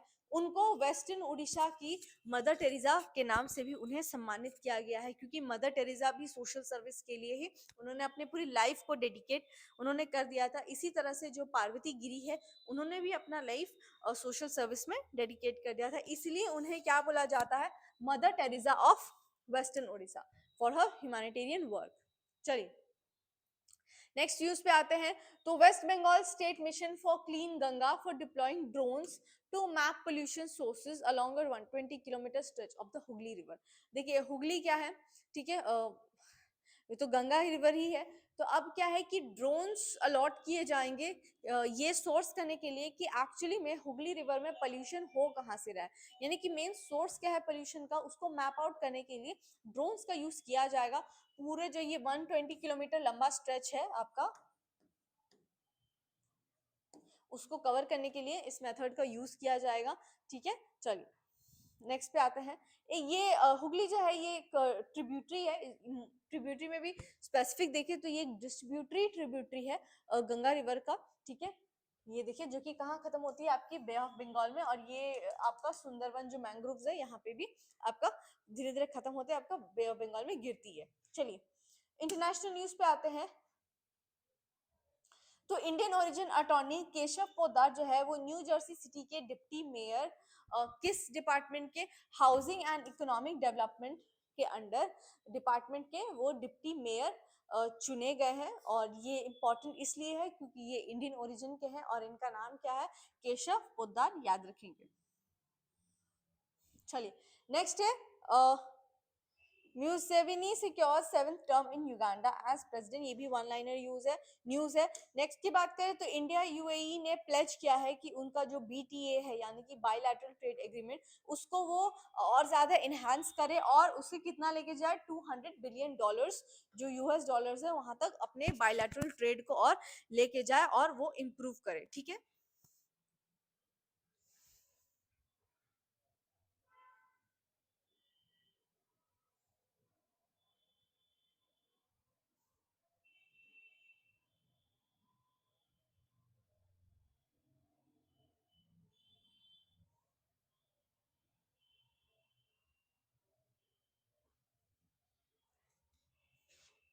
चलिए ऐसे पहले वाला स्लाइड थोड़ा मिसिंग हो गया है, हम इसके आगे न्यूज से हम कंटिन्यू करते हैं। वैसे तो ये साइंस एंड टेक्नोलॉजी वाला सेक्शन है, जो पहला न्यूज है वो थोड़ा गायब हो गया है आपका। ठीक है, और वो जो ये आपका लिखा हुआ है एंडेंजर्ड स्पीशीज लिस्ट, आपका एंडेंजर्ड वाला है, तो ये किस लिए है, तो ये एक हेजहॉज के बारे में था जिसके बारे में डिस्कस किया गया था, जो कि पाया गया है उसके बारे में। चलिए नेक्स्ट हम साइंस एंड टेक की बात करते हैं। तो चंडीगढ़ जो हमारा यूनियन टेरिटरी है उसको उसकी एक स्टेट बटरफ्लाई घोषित की गई है, और वो स्पीशीज कौन है, आपका स्ट्राइप टाइगर बटरफ्लाई, उसको डिक्लेयर किया गया है किसका, चंडीगढ़ का स्टेट बटरफ्लाई। ठीक है, चलिए नेक्स्ट की बात करते हैं। तो कावरटी लगून जो है, कावरटी जो कि लक्षद्वीप की कैपिटल है, वहां पे एक माइक्रोस्कोपिक क्रिस्टेशियन डिस्कवर की गई है, जो कि एक न्यू जीनस और स्पीशीज आपका इस्टेब्लिश कर रही है। ठीक है, चलिए ये भी वन लाइनर है। स्पोर्ट्स की बात करें तो जो विजय हजारे ट्रॉफी टाइटल है, अभी टूर्नामेंट हुई थी विजय हजारे ट्रॉफी की, और उसमें जो अपने विनर है, विनर कौन है, आपके विदर्भा क्लिंच, तो उन्होंने ये ट्रॉफी सिक्योर किया है। और उन्होंने किसे हराया है, सौराष्ट्र को हराया है by 38 run to secure the trophy. तो ये एक क्रिकेट टूर्नामेंट है विजय हजारे टूर्नामेंट, उसमें विदर्भा आपके विनर रहे हैं 25-26 सेशन के लिए। हाँ, और उसके बाद क्या है, जो रनर अप रहे हैं वो आपके सौराष्ट्र रहे हैं। ठीक है, चलिए नेक्स्ट हम अवार्ड्स की बात करते हैं। तो देखिए यहाँ पे एक स्कॉच अवार्ड लिखा हुआ है। स्कॉच अवार्ड्स के बारे में हमने पिछले हफ्ते पढ़ा था, क्यों ये न्यूज में था, मैंने ये भी बोला था इसका कोई फुल फॉर्म नहीं है स्कॉच का, इसको स्कॉच ही बोला जाता है, ये स्पेलिंग ही इसका लिखा जाता है। और इसे किसे अवार्ड किया गया था, उत्तर प्रदेश पुलिस को इसे आपका रिवॉर्ड इसे किया गया था। अब ये न्यूज में क्यों है, देखिए ये भी था कि हमने 104th समिट सेलिब्रेट किया था, हमने सब लास्ट वीक हमने डिस्कस किया था। तो इस बार जो है किसको मिला है, Centre for Development of Telematics, इसे मिला है Skoch award 2025 during the 104th Skoch summit for self broadcast solution. अलग अलग सेक्टर्स में अवार्ड मिला है। पिछले हफ्ते हमने उत्तराखंड के डिजास्टर मैनेजमेंट जो ग्रुप थी उसको भी से मिला था, और साथ ही साथ यूपी पुलिस को भी मिला था, किसके लिए, जो कुंभ मेला में उनका जो एक एफिशिएंट रोल रहा है सिक्योरिटी के लिए और पूरा एग्जीक्यूशन के लिए, उसके लिए भी उन्हें मिला है। ठीक है, चलिए नेक्स्ट बात करते हैं। Lieutenant Sudha becomes the first north easterner to win the NCC gold. देखिए तो एनसीसी की जो है ट्रेनिंग चल रही थी कहाँ पे, ओटीए में या फिर आईएमए में, हाँ ओटीए में हो रही थी, ग्वालियर के जो ओटीए है ऑफिसर्स ट्रेनिंग एकेडमी, तो वहां पे एनसीसी की ट्रेनिंग प्रोग्राम चल रही थी। तो वहां पे नॉर्थ ईस्टर्न इंडिया की, ठीक है, नॉर्थ ईस्टर्न इंडिया से पहली इंसान है कौन, लेफ्टिनेंट सुधा, जिनको कि ये एनसीसी गोल्ड मिला है। ये जो एनसीसी है यानी कि नेशनल कैडेट कॉर्प्स, ये किसके अंदर काम करती है, ये मिनिस्ट्री ऑफ डिफेंस के अंदर ये आती है, ठीक है। चलिए नेक्स्ट है Tamil Nadu launches state award for non Hindi language writers, ठीक है, ये भी एक वन लाइनर यूज दी है जिसमें एक पदापनी अवार्ड के बारे में याद रखेंगे। चलिए पदापनी अवार्ड क्या है, इसमें आपको एक अवार्ड मिलेगा जो ये नॉन हिंदी राइटर्स के लिए जो आपको मिल रहा है, उसमें एक पद्मापनी है, सॉरी पद्मापनी मेमेंटो मिलेगा, एक साइटेशन सर्टिफिकेट, और साथ ही साथ आपको 2 लाख रुपए की कैश प्राइज भी आपको अवार्ड की जा रही है। चलिए नेक्स्ट पे आते हैं रिपोर्ट्स पर। तो पिछले हफ्ते भी हमने पढ़ा था कि इंडिया ने एक रिपोर्ट लॉन्च किया है रिस्पॉन्सिबिलिटी के ऊपर, जिसका कि नाम क्या है, जिसका नाम है रिस्पॉन्सिबल नेशंस इंडेक्स यानी कि आरएनआई। हमने ये भी पढ़ा था कि ये कैसे 3 जो पिलर्स है उस पे काम करती है, इंटरनल, एक्सटर्नल और एनवायरमेंटल। तो ये 3 पिलर्स पे आपके आरएनआई यानी कि रिस्पॉन्सिबल नेशन इंडेक्स पे ये काम करती है, ठीक है। इसको किसने इंट्रोड्यूस किया है ग्लोबली, इसे इंडिया ने इंट्रोड्यूस किया है 2026 में। और इस रिपोर्ट के अकॉर्डिंग जो नंबर 1 रैंक है वो किसकी है, जो नंबर 1 रैंक है वो सिंगापुर की है, स्विट्जरलैंड की जो है वो रैंक 2 है, डेनमार्क का रैंक 3 है, ठीक है। और ऐसे करके इंडिया की जो रैंक है, इसमें इंडिया की रैंक है 16, और जो सबसे लास्ट है इस पूरे लिस्ट में वो है आपका जो सेंट्रल अफ्रीकन रिपब्लिक है, ये लास्ट है, और इसका रैंक कितना है, इसका रैंक है आपका 154, ठीक है। तो फर्स्ट 3 याद रखेंगे, और इंडिया का रैंक तो याद रखना ही है। ये इंपॉर्टेंट इसलिए क्योंकि इसे इंडिया ने ही लॉन्च किया है, ठीक है, आरएनआई इंडेक्स को, और इसमें इंडिया का रैंक कितना है आपका 16 है। चलिए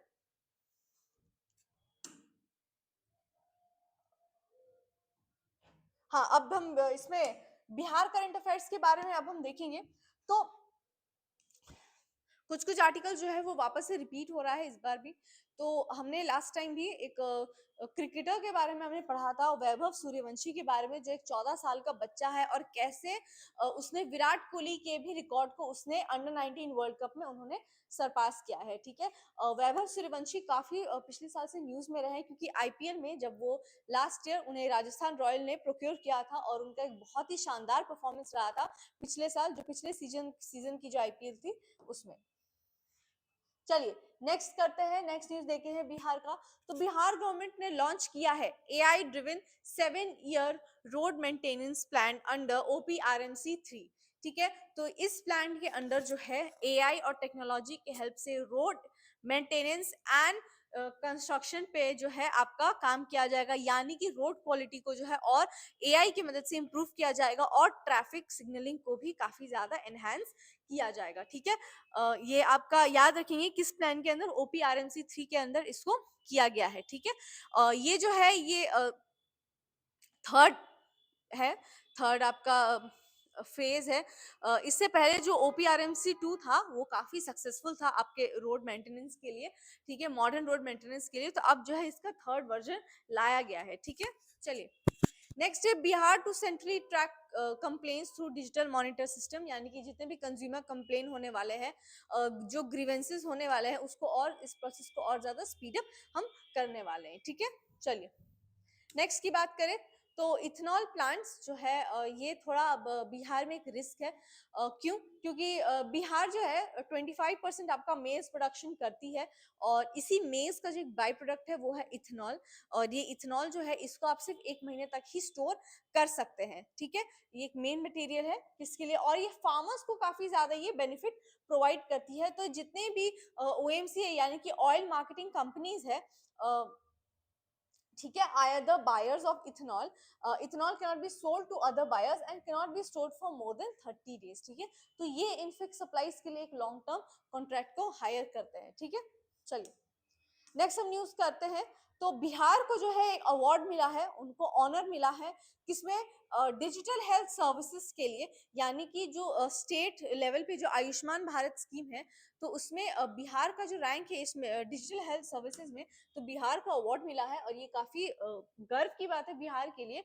उसको रैंक 1 किया गया है किसमें, स्कैन एंड शेयर के लिए, ठीक है, जो आयुष्मान भारत डिजिटल मिशन है उसके लिए, स्कैन एंड शेयर फैसिलिटी के लिए, क्योंकि बिहार में जो है करीब करीब आपके 5 करोड़ हेल्थ टोकन जो है आपके निकाले गए हैं, हेल्थ टोकन जनरेट किए गए, जो कि एक नेशनल रिकॉर्ड है खुद में। चलिए नेक्स्ट हम न्यूज बात करते हैं समृद्धि यात्रा के बारे में, ठीक है। अभी समृद्धि यात्रा काफी ज्यादा चर्चे में है, ठीक है। तो ये समृद्धि यात्रा का क्या है, आपका मोटिव क्या है, तो देखिए ये जो अर्बनाइजेशन हो गया, अर्बनाइजेशन है, इंफ्रास्ट्रक्चर है, एम्प्लॉयमेंट है, ये सारी जो चीजें हैं अगले 5 सालों के लिए इस पे काम किया जाएगा, ठीक है, फोकस किया जाएगा। इसी को समृद्धि यात्रा डेवलपमेंट प्लान जो है समृद्धि यात्रा के अंदर है। और किसने अनाउंस किया है, जो बिहार के चीफ मिनिस्टर है नीतीश कुमार, उन्होंने इसे अनाउंस किया है, ठीक है। New and plan cities and infrastructure, total 181 crore है 33 प्रोजेक्ट्स के फाउंडेशन के लिए। चलिए अब हम आते हैं नेक्स्ट पे।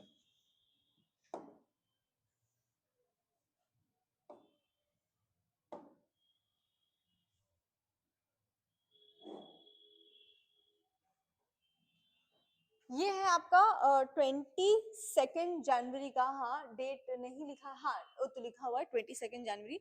तो हमने 21 जनवरी को भी हमने डिस्कस कर लिया था।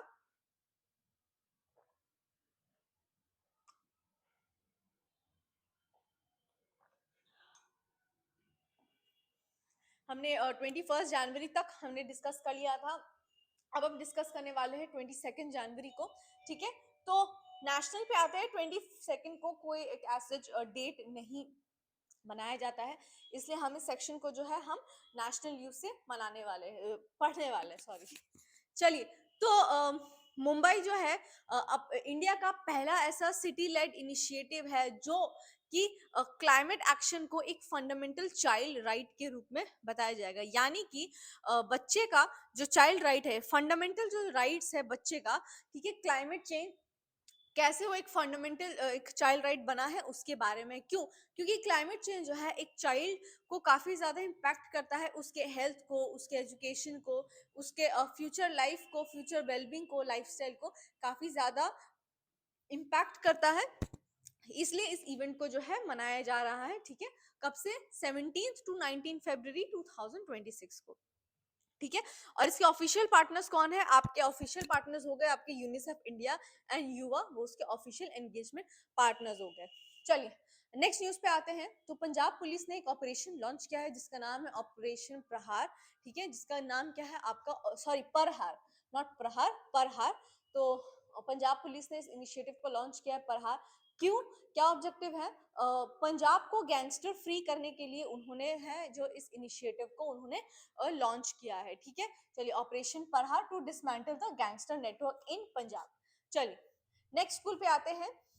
तो त्रिची जो कि तमिलनाडु में एक जगह है, तो वहां पे गवर्नमेंट स्कूल एक है, उसने एक नया इनिशिएटिव लॉन्च किया है जहां पे वैल्यू एजुकेशन प्रोग्राम्स को कंडक्ट कराया जाएगा ताकि बच्चे के अंदर moral values and social responsibilities instil की जा सके उनके डेली एक्टिविटीज के थ्रू, यानी कि उनके डेली एक्टिविटीज में ही जो भी बच्चा कर रहा है, हर रोज स्कूल में कर रहा हो, जो भी उनकी डेली पीरियड्स है, जो भी एक्टिविटीज है, उसमें ये मॉडर्न जो वैल्यू एजुकेशन की क्लासेस है, मॉरल वैल्यूज, सोशल वैल्यूज जो है, रिस्पॉन्सिबिलिटी जो है, वो अपने बच्चों में इंस्टिल कराया जाएगा। ये काफी अच्छा इनिशिएटिव है और इसमें ना मतलब उनके डेली प्रैक्टिस में कराया जाएगा।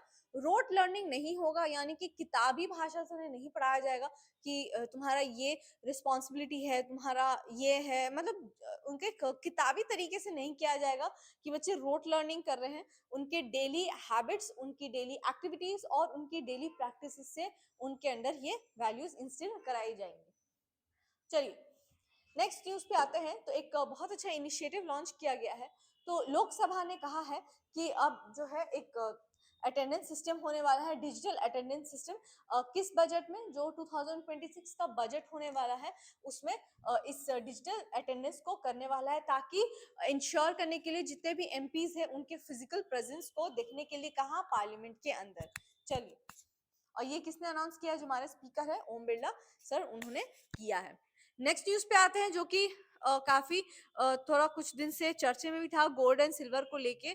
और जो फैक्ट निकला है कि सिल्वर की जो प्राइसेस है वो अब आगे आने वाले महीनों में 20% से ज्यादा जो है सिल्वर की प्राइसेस बढ़ने वाली है। ठीक है, तो क्योंकि उनका जो ग्लोबली जो सप्लाई है काफी कम हो गया है, और साथ ही साथ अब इंडस्ट्रियल बेसिस में भी इसकी काफी ज्यादा डिमांड बढ़ गई है, काफी स्ट्रॉन्ग डिमांड है। ठीक है, चलिए नेक्स्ट हम आते हैं national internet exchange of India के बारे में।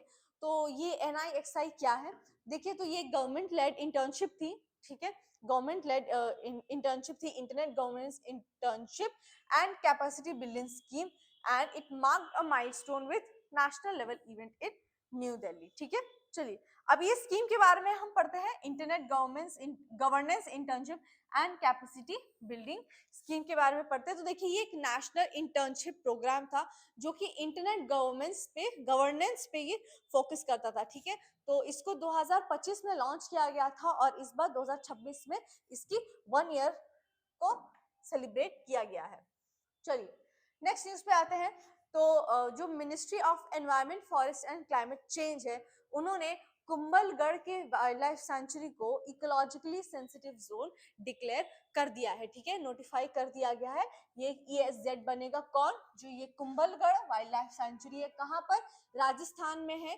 ये राजस्थान में ये आपका स्प्रेड किया गया है। किस 3 डिस्ट्रिक्ट में किया गया है? राजसामंद, उदयपुर एंड पाली डिस्ट्रिक्ट। तो ये 3 डिस्ट्रिक्ट है जहां पर ये वाइल्ड लाइफ सेंचुरी जो है पूरा आपका स्प्रेड है, और इसे एक इकोलॉजिकली सेंसिटिव जोन भी आपका डिक्लेयर कर दिया गया है। ठीक है, क्यों किया गया है? क्योंकि देखिए, यहीं पर आपका अरावली हिल्स भी आपका पार करता है, Aravalli hills.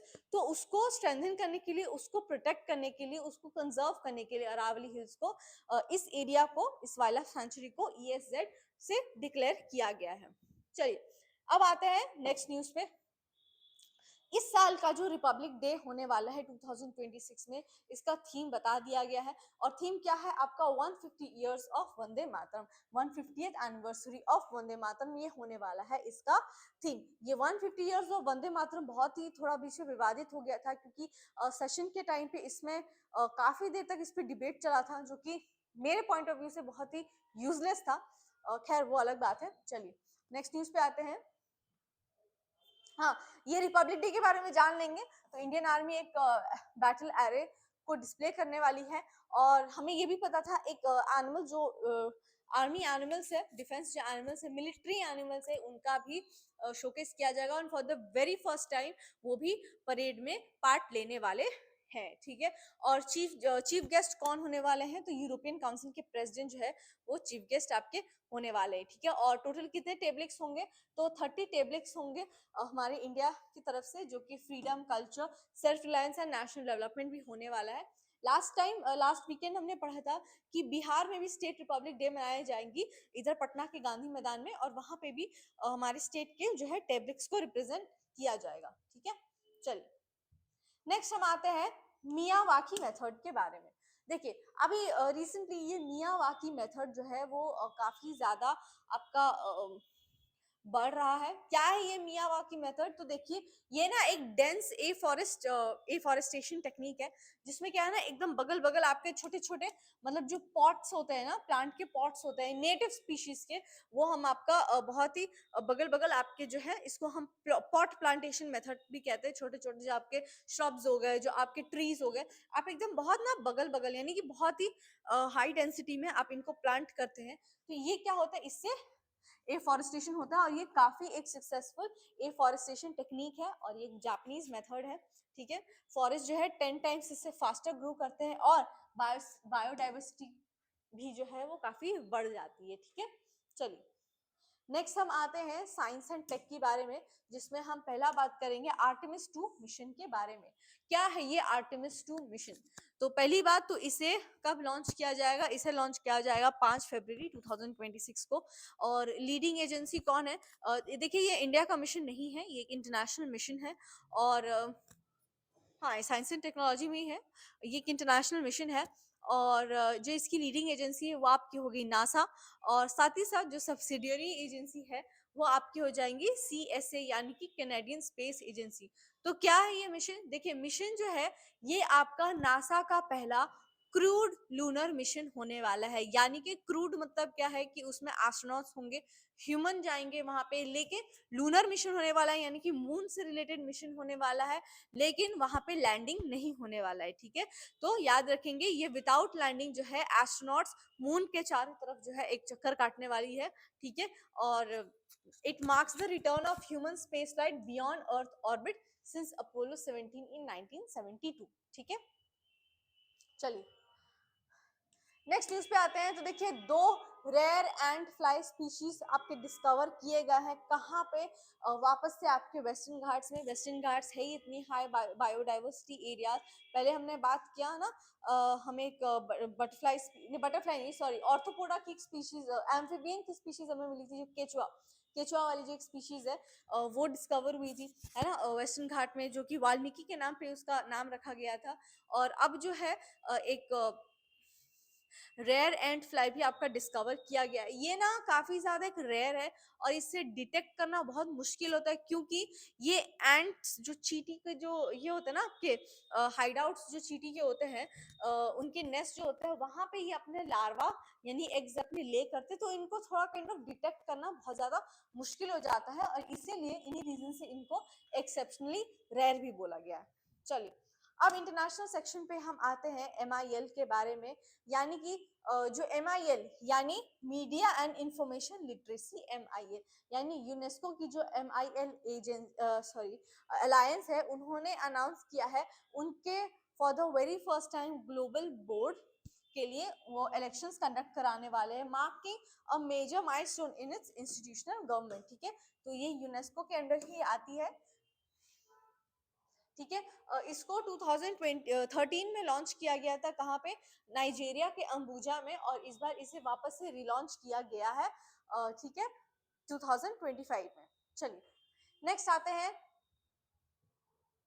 Type 096 tank class submarine. तो ये चाइना की एक सबमरीन है, और उसने जो न्यूक्लियर कैपेबिलिटी की सबमरीन है उसमें उन्होंने अपग्रेड कराया है। कहाँ पे? With the type 096 submarine. ठीक है, ये China's next generation nuclear powered ballistic missile है। बैलिस्टिक मिसाइल के हम बारे में हमने पढ़ा था। ये एक ऐसी मिसाइल है, ऐसी मिसाइल है जो कि प्रोजेक्टाइल मोशन पे काम करती है। ठीक है, तो उसको हम बैलिस्टिक मिसाइल्स के नाम से भी हम कहते हैं। चलिए नेक्स्ट न्यूज पे आते हैं। तो Japan restarts world biggest nuclear plant. ठीक है, कहाँ पे? Kashiwazaki Kariwa nuclear plant. तो जापान जो है 15 साल जो वहां पे फुकुशिमा डिजास्टर हुआ था, न्यूक्लियर डिजास्टर, तो उसके वापस 15 साल के बाद जो है अब जापान जो है अब वर्ल्ड का सबसे बिगेस्ट न्यूक्लियर पावर प्लांट है, उसको वापस से वो रिस्टार्ट करने जा रही है। ठीक है, ये बहुत ही जो नेचुरल डिजास्टर हुआ था आपका 2011 में, बहुत ही वर्स्ट था, और ये चिनोरबल इंसिडेंट से भी बहुत ही ज्यादा आपका वर्स्ट माना गया है। ठीक है, चलिए नेक्स्ट पे हम आते हैं, स्पोर्ट्स की हम बात करते हैं। तो टेनिस प्लेयर जो है हमारे नोवाक जोकोविक, जो उन्होंने ऑस्ट्रेलियन ओपन में उन्होंने जीता है आफ्टर डिफीटिंग पेड्रो मार्टिनेज। ठीक है, चलिए ये हो गया स्पोर्ट्स। इनका रिकॉर्ड रहा है, वो ऐसे प्लेयर बने हैं जिन्होंने 100 या उससे ज्यादा मैचेस, 3 अलग अलग जो ग्रैंड स्लैम सर्फेसेस है उस पे उन्होंने हासिल की है। यानी कि ये जितने भी टूर्नामेंट्स होते हैं टेनिस के, ठीक है, आपका ऑस्ट्रेलिया ओपन होता है, फ्रेंच ओपन होता है, US ओपन होता है, और आपका और क्या होता है, विम्बलडन। हाँ, विम्बलडन जो है ग्रास में खेला जाता है। तो अलग अलग टाइप के टूर्नामेंट्स होते हैं, Australia, French, Wimbledon and US open. हाँ, 4 होते हैं। तो ऐसे गेम्स है तो उन्होंने 100 से भी ज्यादा मैचेस उन्होंने जीता है। तो ये जो मैच है ये उनका 100th मैच विन है, कहाँ पे, ऑस्ट्रेलिया ओपन में। ठीक है, चलिए ये हो गया करंट अफेयर्स रिविजन। चलिए अब हम आते हैं 22 जनवरी के बिहार करंट अफेयर सेक्शन के बारे में। ठीक है, तो क्या है ये, पहला है Central Water Commission has officially approved a project to supply Ganga water to various reservoirs in the state to combat drought and water scarcity. देखिए हमारे जो सदर्न बिहार एरियाज है तो वो ना थोड़ा ड्राउट ज्यादा वहां पे होता है, सूखा बहुत पड़ता है। ठीक है आपका, तो उसीलिए क्या है ना कि जो सेंट्रल वाटर कमीशन है उन्होंने एक प्रोजेक्ट को ऑफिशियली उन्होंने लॉन्च किया गया है, ये कहते हुए कि देखिए मॉनसून में जो गंगा का सरप्लस पानी होता है हम उस पानी से वहां से एक पाइपलाइन कनेक्ट करके हम उसको रिजर्वॉयर में भर सकते हैं, जिससे कि क्या होगा कि ये जो रीजन है साउथ बिहार के जो ड्राउट प्रोन एरियाज है, जो ड्राउट प्रोन रीजन है वहां पे जो है हम वाटर सप्लाई कर सके, वहां पे हम इरिगेशन फैसिलिटीज को और ज्यादा इनहेंस कर सके। ठीक है, चलिए इसका बेनिफिशियरी कहाँ कहाँ होने वाला है, आपका जमुई डिस्ट्रिक्ट में होने वाला है, लखीसराय में होगा, मुंगेर में होने वाला है। तो सबसे पहले जो है फेज 1 की बात करें तो फेज 1 में 3 डिस्ट्रिक्ट्स को कवर किया जाएगा, जमुई, लखीसराय एंड मुंगेर डिस्ट्रिक्ट में। ठीक है, चलिए नेक्स्ट न्यूज पे आते हैं फार्मर रजिस्ट्री इनिशिएटिव के बारे में। तो देखिए ये एक सेंट्रल थीम है। ठीक है, सेंट्रल थीम इसका ये है, एक इनिशिएटिव है कि फार्मर्स को जो है एक फार्मर आईडी बनानी पड़ेगी, और ये जो फार्मर आईडी है ये कंपलसरी होने वाला है। ठीक है, क्यों, ट्रैकिंग वगैरह के लिए, क्योंकि देखिए जो पीएम किसान सम्मान निधि स्कीम है ना उसके थ्रू जो पैसे आते हैं तो वो क्या है, ताकि डायरेक्ट मतलब आप अगर रजिस्टर करा के रखेंगे फार्मर, आपका रजिस्टर्ड होगा, फार्मर की आईडी होगी, जो फार्मर आईडी स्कीम है, जो प्रोसेस है, अगर वो फार्मर रजिस्टर्ड होगा तो बहुत ही इजी होगा कि जो ये किसान सम्मान निधि जो है, पीएम किसान सम्मान निधि, तो उसका जो राशि जो आता है, जो अमाउंट आपका इंस्टॉलमेंट आएगा, तो वो बहुत इजीली जो है फार्मर्स तक वो पहुंच जाएगा, कोई मिडिल मैन का चक्कर नहीं होने वाला है, और टाइम टू टाइम जो है क्रेडिट भी हो जाया करेगा पैसा। ठीक है, और साथ ही साथ क्या है आपका देखा जाए तो फार्मर्स को बेनिफिशियरी होगा, डीबीटी होगा। डीबीटी मतलब क्या होता है, डीबीटी मतलब क्या होता है, जो डायरेक्ट बेनिफिशियरी ट्रांसफर होता है, यानी कि डायरेक्ट फार्मर्स के खाते में ये पैसा जाएगा, कोई भी टाइप का मिडिल मैन इसमें इन्वॉल्व नहीं होने वाला है। ठीक है, चलिए नेक्स्ट की हम बात करते हैं। तो बिहार स्टेट का ये एक मैन्युफैक्चर्ड प्रोडक्ट है, कफ सिरप है, तो उसकी टेस्ट कराई गई है साउथ में, तमिलनाडु में। तो इस टेस्ट में क्या हुआ है कि और कफ सिरप का नाम आलमंड किट है, नाम याद रखेंगे। तो तमिलनाडु में इसकी टेस्ट कराई गई है, और इस टेस्ट के दौरान ये बोला गया है आपका कि ये जो कफ सिरप है इसके अंदर कुछ बहुत ही टॉक्सिक केमिकल्स है, जिसका नाम है इथिलीन ग्लाइकोल। इथिलीन ग्लाइकोल एक बहुत ही टॉक्सिक केमिकल है, जो कि किस लिए है, आपका जो एंटी फ्रीजिंग है, ठीक है, एंटी फ्रीजिंग एलिमेंट है, उसके लिए ये आपका काम करती है, और ये इसमें कफ सिरप में इसको पाया गया है। ठीक है, ये कहाँ पे बना था, आपका जो हाजीपुर की जो इंडस्ट्रियल एरिया है बिहार में, वहां पे इसे बनाया गया था। ठीक है, चलिए क्या होता है, किडनी फेलियर होता है, ऑर्गन डैमेज होता है, सीवियर केसेस में जो है आपका डेथ भी हो सकता है, ये इतना हार्मफुल है, क्योंकि ये एक एंटी फ्रीजिंग है। इसे गाड़ी के इंजन में, जो बहुत ज्यादा ठंड वाले एरियाज होते हैं ना, तो गाड़ी के इंजन में डाला जाता है ताकि जो पेट्रोल है वो फ्रीज ना हो जाए, ये एंटी फ्रीजिंग आपका है प्रोडक्ट। चलिए नेक्स्ट की बात करते हैं। तो पटना में जो सेंसस होने वाला है अगले साल 27 में, जो सेंसस होने वाली है उसके लिए जो है फाइनल प्रिपरेशन शुरू हो गई है, और एक डिस्ट्रिक्ट लेवल की कमेटी भी बैठ गई है। ठीक है, नेक्स्ट की बात करें तो पटना के गांधी मैदान में अब एक वापस से मेला बैठने वाला है, जहां पर आपका क्या होगा कि जेल की जो कैदी है वो जो वहां पे जेल में जो गुड्स बनाते हैं, तो उन गुड्स को बनाने के लिए जो वो गुड्स बना रहे हैं उसको khadi mall and Bihar museum में बेचा जाएगा अंडर मुक्ति ब्रांड। ठीक है, ये खादी मॉल जो है ये गांधी मैदान में भी होगा, और साथ ही साथ बिहार म्यूजियम में भी इसकी स्टॉल वो लगाई जाएगी। ठीक है, और ये कौन से ब्रांड में बिकेगा, ये ब्रांड होगा मुक्ति ब्रांड। ठीक है, चलिए नेक्स्ट की बात करते हैं।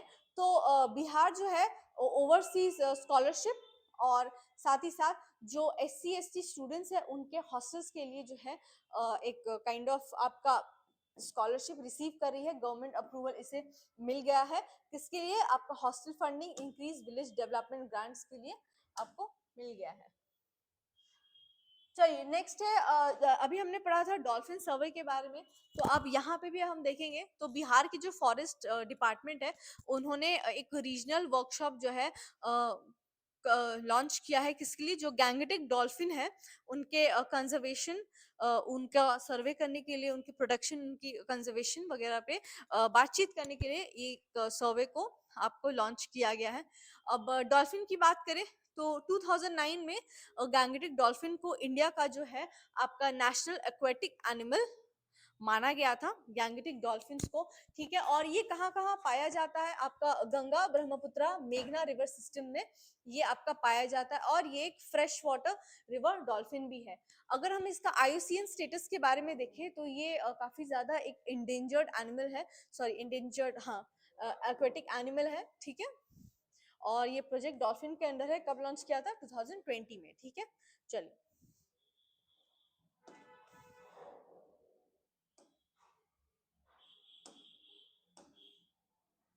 चलिए अब हम आते हैं आज के लास्ट डेट में, यानी कि 23 जनवरी में ये इस सेशन का लास्ट होने वाला है।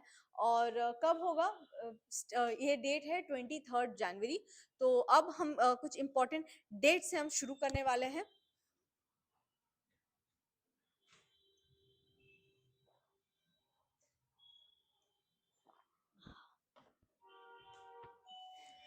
चलिए, तो 23 जनवरी को इस साल बसंत पंचमी भी थी, और साथ ही साथ जो ये आपका सुभाष चंद्र बोस जो है उनकी जयंती भी थी। काफी एक प्रसिद्ध फ्रीडम फाइटर रहे हैं हमारे कंट्री के, और इसी दिन को जो है पराक्रम दिवस के नाम से भी मनाया जाता है। ठीक है, तो पराक्रम दिवस जो पहले तो सुभाष चंद्र बोस जयंती ही बोली जाती थी, लेकिन 2021 में हमारे यूनियन गवर्नमेंट ने, सेंट्रल गवर्नमेंट ने इसे अ, पराक्रम दिवस डिक्लेयर कर दिया। ठीक है, अब हम सुभाष चंद्र बोस की बात करें तो इनका जन्म कब हुआ था? इनका जन्म 23 जनवरी 1897 में हुआ था। कहाँ पर? उड़ीसा के एक डिस्ट्रिक्ट है, कटक डिस्ट्रिक्ट, वहां पे इनका जन्म हुआ था। और ये जो है एक आईसीएस ऑफिसर थे। उस टाइम की जो सिविल सर्विस की एग्जाम होती थी, तो ये एक आईसीएस ऑफिसर थे। बाद में इन्होंने अपना ये जो जॉब था आईसीएस का उन्होंने छोड़ दिया, और इन्होंने जो इंडिया की जो फ्रीडम स्ट्रगल थी उन्होंने ज्वाइन कर लिया। इन्होंने आजाद हिंद फौज की भी स्थापना की थी। अब देखा जाए ना तो और ये गांधी जी के सॉल्ट सत्याग्रह में भी पार्ट लिए थे। ठीक है, अब देखिए इनका आइडियोलॉजी और गांधी जी का आइडियोलॉजी बहुत अलग था। गांधी जी जो थे वो प्योर सत्याग्रह बेस्ड थे, नॉन वायलेंस पे थे, और सुभाष चंद्र बोस जो थे वो काफी अलग थे। वो सत्याग्रह पे उतना यकीन नहीं करते थे, नॉन वायलेंस पे वो नहीं थे। उनका एक काफी फेमस जो डायलॉग था, लाइन था कि you give me blood I give you freedom, ऐसा ही कुछ था। और भी कुछ कुछ इनका था, दिल्ली चलो। तो ये सब उनका काफी ज्यादा फेमस स्लोगन्स था। तुम मुझे खून दो मैं तुम्हें आजादी दूंगा, जो इंग्लिश हिंदी ट्रांसलेशन था, मैं तुम मुझे खून दो मैं तुम्हें आजादी दूंगा। अब वर्ल्ड वॉर 2 के टाइम में सुभाष चंद्र बोस थे, उन्होंने किसको सपोर्ट किया था? उन्होंने वो इंडिया छोड़ के वो सोवियत यूनियन को सपोर्ट किए थे, Soviet union, Germany and Japan को, ब्रिटिश के अगेंस्ट फाइट करने के लिए। ठीक है, चलिए अब हम आते हैं नेशनल न्यूज पे।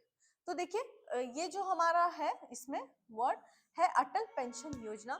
तो सेंट्रल गवर्नमेंट ने इस अटल पेंशन योजना को 2030-31 के सेशन तक इसे और एक्सटेंड कर दिया, एक्सपैंड कर दिया। ठीक है, तो क्या है ये अटल पेंशन योजना?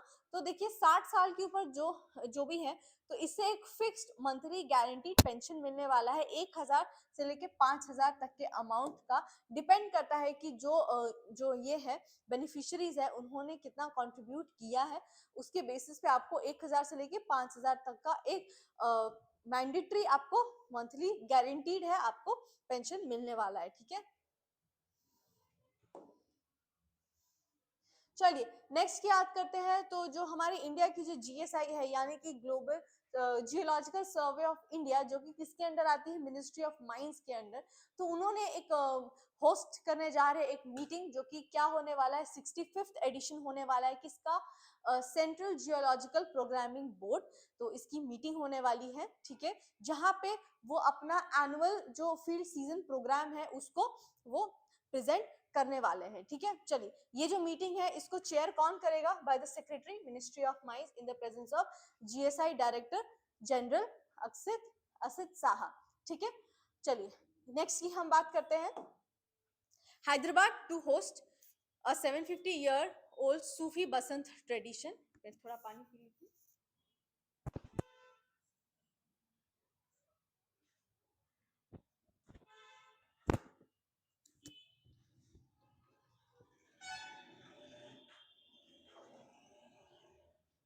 नहीं।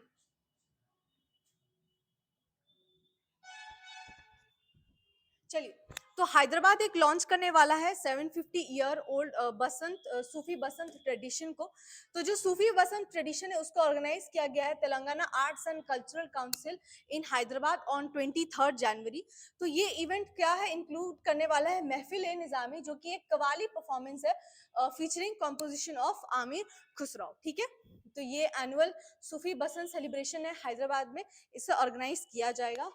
अब देखिए, ये ब्रांड्स हेजॉज डिस्कवर किया गया है जम्मू कश्मीर में, जिसके एक रेयर स्पीशीज है जिसको कि जम्मू कश्मीर में स्पॉट किया गया है। ये एक डेजर्ट स्पीशीज है, मोस्टली जो है जो ड्राई एरियाज होते हैं, चाहे वो डेजर्ट की हो जाए चाहे वो आपके माउंटेन के हो जाए, तो उसमें इसको लोकेट किया गया है। इसका जो IUCN स्टेटस है वो लीस्ट कंसर्न है, यानी कि बहुत ज्यादा ये एंडेंजर्ड नहीं है। चलिए, नेक्स्ट की बात करते हैं। तो operation त्राशी 1 entered the fourth day in January 2026 as security forces intensified counter-terrorism operation in the dense forest of Kishtwar, Jammu and Kashmir। तो ये एक काउंटर टेररिज्म ऑपरेशन है जिसका नाम है ऑपरेशन त्राशी 1, ठीक है, in the forested Chatroo area of Kishtwar district, कहाँ पे? जम्मू एंड कश्मीर में, ठीक है। चलिए, इसका ऑब्जेक्टिव क्या है? देखिए, कश्मीर ऑलरेडी काफी ज्यादा टेररिज्म अफेक्टेड एरिया है, तो वहां पे टेररिज्म को काउंटर करने के लिए जो है आपका इसको लाया गया है। चलिए, जम्मू कश्मीर की हम बात करें तो Jammu Kashmir women officer to command all male CRPF marching contingent on Republic Day, ठीक है। तो सिमरन बाला जो है वो पहली फीमेल होने वाली है जो एक पूरा 140 मेल पर्सनल को जो है वो लीड करने वाली है during the annual national event, ठीक है। तो ये 26-year-old CRPF असिस्टेंट कमांडेंट है जो कि एक ऑल मेल को लीड करने वाली है, कहाँ पे? रिपब्लिक डे में, ठीक है। पहली बार है कि कोई 140 मेल पर्सनल की कमांड को कोई लीड करने वाला है एक एनुअल फंक्शन में, ठीक है। चलिए, नेक्स्ट आते हैं रिपोर्ट एंड रैंकिंग्स के बारे में। तो नेशनल लेजिस्लेटिव इंडेक्स NLI, तो ये एक 86 है जो कि हमने कहा था लखनऊ होस्ट करने वाला है, एक 86 एडिशन किसका? ऑल इंडिया प्रिसाइडिंग ऑफिसर्स के बारे में। तो ये यही है जो नेशनल लेजिस्लेटिव इंडेक्स है। ये एक प्रपोज्ड फ्रेमवर्क है जो पार्लियामेंट और स्टेट लेजिस्लेटिव्स में जो परफॉर्मेंस है उसको असेस करने के लिए कुछ एक फिक्स्ड पैरामीटर्स होने वाले हैं, उन पे असेसमेंट किया जाएगा, ताकि एफिशिएंसी बढ़ सके, अकाउंटेबिलिटी बढ़ सके और क्वालिटी भी बढ़ सके। चलिए, नेक्स्ट पे आते हैं। तो IISc बैंगलोर जो है only Indian institute to feature in global top 100, ठीक है, फीचर किया है और एक काफी इंडिया का टॉप परफॉर्मिंग इंस्टीट्यूट है, कहाँ पे? कंप्यूटर साइंस के फील्ड में, ठीक है। चलिए, नेक्स्ट की बात करते हैं। तो हमारी जो बहुत ही फेमस एक एस्ट्रोनॉट रही है सुनीता विलियम्स, नासा की एस्ट्रोनॉट है जो कि स्पेस में 286 डेज के लिए फंस गई थी। उन्होंने ऑफिशियली रिटायर कर लिया है after 37 years of service to the space field. उन्होंने अब रिटायरमेंट ले ली है। अब उनकी हम बात करें तो उनका पहला स्पेस मिशन कब था? दिसंबर 2006 में, और अभी 2012 में जो है उनको कजाकिस्तान से लॉन्च किया गया था 127 डेज के मिशन पर, ठीक है।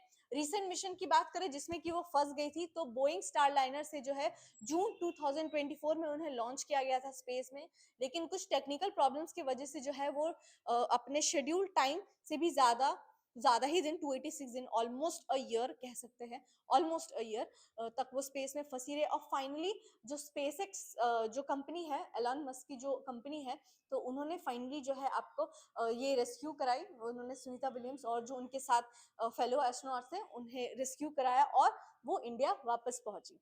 चलिए, इंटरनेशनल की अब बात करते हैं। तो China satellite tracks final breakup of giant iceberg A23A। देखिए, ये A23A ग्लेशियर क्या है?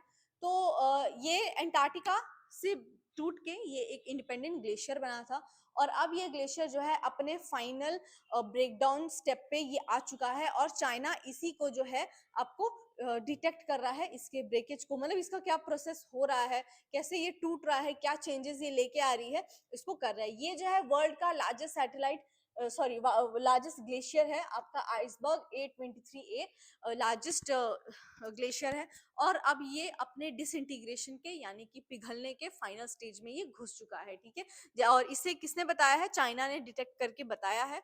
ये 1986 में अंटार्कटिका के शेल्फ से ये डिसइंटीग्रेट हो गया था, टूट गया था और एक इंडिविजुअल इंडिपेंडेंट ग्लेशियर बन गया था, ठीक है।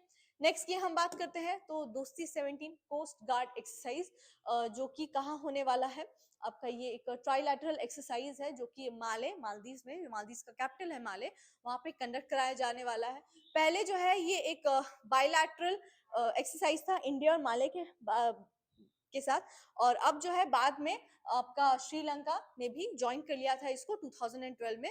तो ये जो है इंडियन इंडो पैसिफिक जो एरियाज है वहां पे अपने लिए मोस्टली कोई मिलिट्री नहीं है। ये जो है ये एक्चुअली ये बाइनियल है, यानी कि हर 2 साल में कंडक्ट कराया जाता है और ये मोस्टली इतना आपका मिलिट्री नहीं है, ये आपका एक कम्युनिकेशन एंड कोऑर्डिनेशन जो इंटर कम्युनिकेशन है उसको एनहांस करने के लिए इसे बनाया गया है, ठीक है। चलिए, इंडियन ओशन जो रीजन है वहां पे अपना जो मैरिटाइम कोऑपरेशन है उसको स्ट्रेंथन करने के लिए। नेक्स्ट की हम बात करें तो स्पेन ने ज्वाइन किया है किसको? इंडो पैसिफिक ओशंस की जो इनिशिएटिव है उसमें स्पेन ने ज्वाइन किया है, ठीक है। और ऑब्जेक्टिव क्या है इसका? Free, open, inclusive and rule based Indo Pacific. कोई मिलिट्री अलायंस नहीं है, ये एक प्रैक्टिकल कोऑपरेशन है जहां पे आपका फ्री एंड ओपन होने वाला है, इंक्लूसिव होगा, सब कोई होंगे साथ में, तो ये होगा। चलिए नेक्स्ट न्यूज पे आते हैं। तो गुजरात कोस्ट की तरफ जो अरेबियन सी है वहां पे सी का अनयूजुअल बॉइलिंग और बबलिंग नोटिस किया गया है, ठीक है। ये है आपका अरेबियन सी, ये है आपका गुजरात कोस्ट। तो इस साइड के जो अरेबियन जो कोस्ट है वहां पे एक अनयूजुअल बबलिंग या बॉइलिंग, जो सी वाटर का बॉइलिंग है, बहुत ही अनयूजुअल एक्टिविटी नोटिस किया गया है, जो कि जो फिशिंग फार्मर्स है, जो फिशर्स है, फिशरमैन है, उनके लिए काफी ज्यादा एक कंसर्न का बात है, जो कि मरीन डाइवर्सिटी के लिए भी मतलब काफी ज्यादा एक प्रॉब्लमेटिक सिचुएशन है, ठीक है। तो ये है आपका अरेबियन सी, ये इसका है लोकेशन कहाँ पे है, इंडिया के वेस्टर्न कोस्ट में है। और ये आपका gulf of Kutch, gulf of Khambhat, ठीक है, ये आपका लक्षद्वीप, ये पूरा सराउंड करती है और ये कुछ मिडिल ईस्ट कंट्रीज जो आपको अरेबियन सी को घेरती है, ठीक है। चलिए साइंस एंड टेक की बात करते हैं तो देखिए एक जियोमैग्नेटिक स्टॉर्म जो है काफी सिवियर वो ऑब्जर्व किया गया था, जिसके वजह से जो ऑरोरा होती है, ऑरोरा यानी जिसको हम नॉर्दर्न लाइट्स भी कहते हैं, जो कि आपका नीदरलैंड, फिनलैंड, आपका लद्दाख में भी आपको देखने मिलती है, उसके वजह से जो है काफी ऑरोराज आपके विजिबल हुए हैं। ऑरोराज भी जो है वो जब अर्थ के जो मैग्नेटिक मेरिडियंस है, मैग्नेटिक हेमिस्फीयर्स है, जब आपस में कोलाइड होती है, जो फ्रीक्वेंसी जब कोलाइड होती है, या फिर आसान भाषा में कहें कि जब अर्थ का मैग्नेटिक फील्ड का जो फ्रीक्वेंसी चेंज होता है, जब कोलाइड करता है, तब उससे क्या बनता है? उससे ये नॉर्दर्न लाइट्स या फिर ऑरोराज विजिबल होते हैं, ठीक है। ये जियो मैग्नेटिक स्टॉर्म भी कुछ वैसा ही है, जब अर्थ का जो मैग्नेटोस्फीयर है और उसमें जब एनर्जी ट्रांसफर होता है तो उसके वजह से क्या है, ये जियोमैग्नेटिक स्टॉर्म्स बनते हैं। और इस बार जो G4 स्टॉर्म था वो काफी एक सिवियर स्टॉर्म था, जिसने काफी ऑरोरास को क्रिएट किया था, ठीक है। चलिए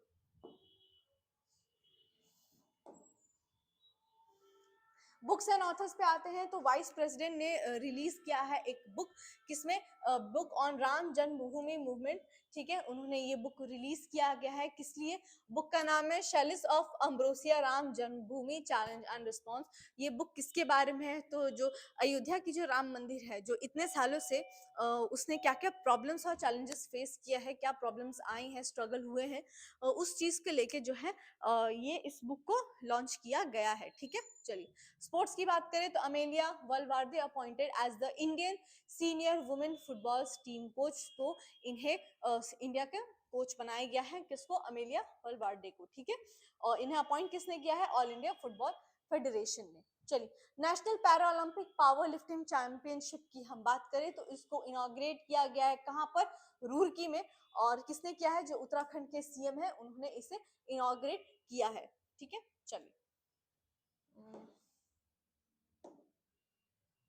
अब हम लास्ट पढ़ते हैं आपका जो कि है बिहार करंट अफेयर्स के बारे में। तो क्या है चलिए देखते हैं। पहला क्या है, समृद्धि यात्रा प्रोस्पेरिटी जर्नी, जिसमें उन्होंने ये है हमारे चीफ मिनिस्टर ने ये समृद्धि यात्रा की शुरुआत की है, जिसमें उन्होंने इस बार कहा है कि व्हाइट रेवोल्यूशन जो है ये बिहार को बहुत आगे लेके जाएगी। व्हाइट रेवोल्यूशन यानी कि जो मिल्क जो होता है, व्हाइट रेवोल्यूशन डेयरी डेवलपमेंट जिसको कहते हैं, वो स्टेट को बहुत ही ज्यादा प्रोस्पेरिटी लेके लाने वाली है। अगर हम इस सेक्टर में जो हर विलेज में अगर हम कमिटीज बैठाए, और यही प्लान है व्हाइट रेवोल्यूशन को और आगे बढ़ाने का, तो इससे क्या है जो डेयरी डेवलपमेंट है स्टेट की वो काफी ज्यादा इंप्रूव हो जाएगी। ठीक है, चलिए नेक्स्ट की बात करते हैं। तो Shreyas B Chandra has won a gold medal at the invention innovation and technology exposition 2026।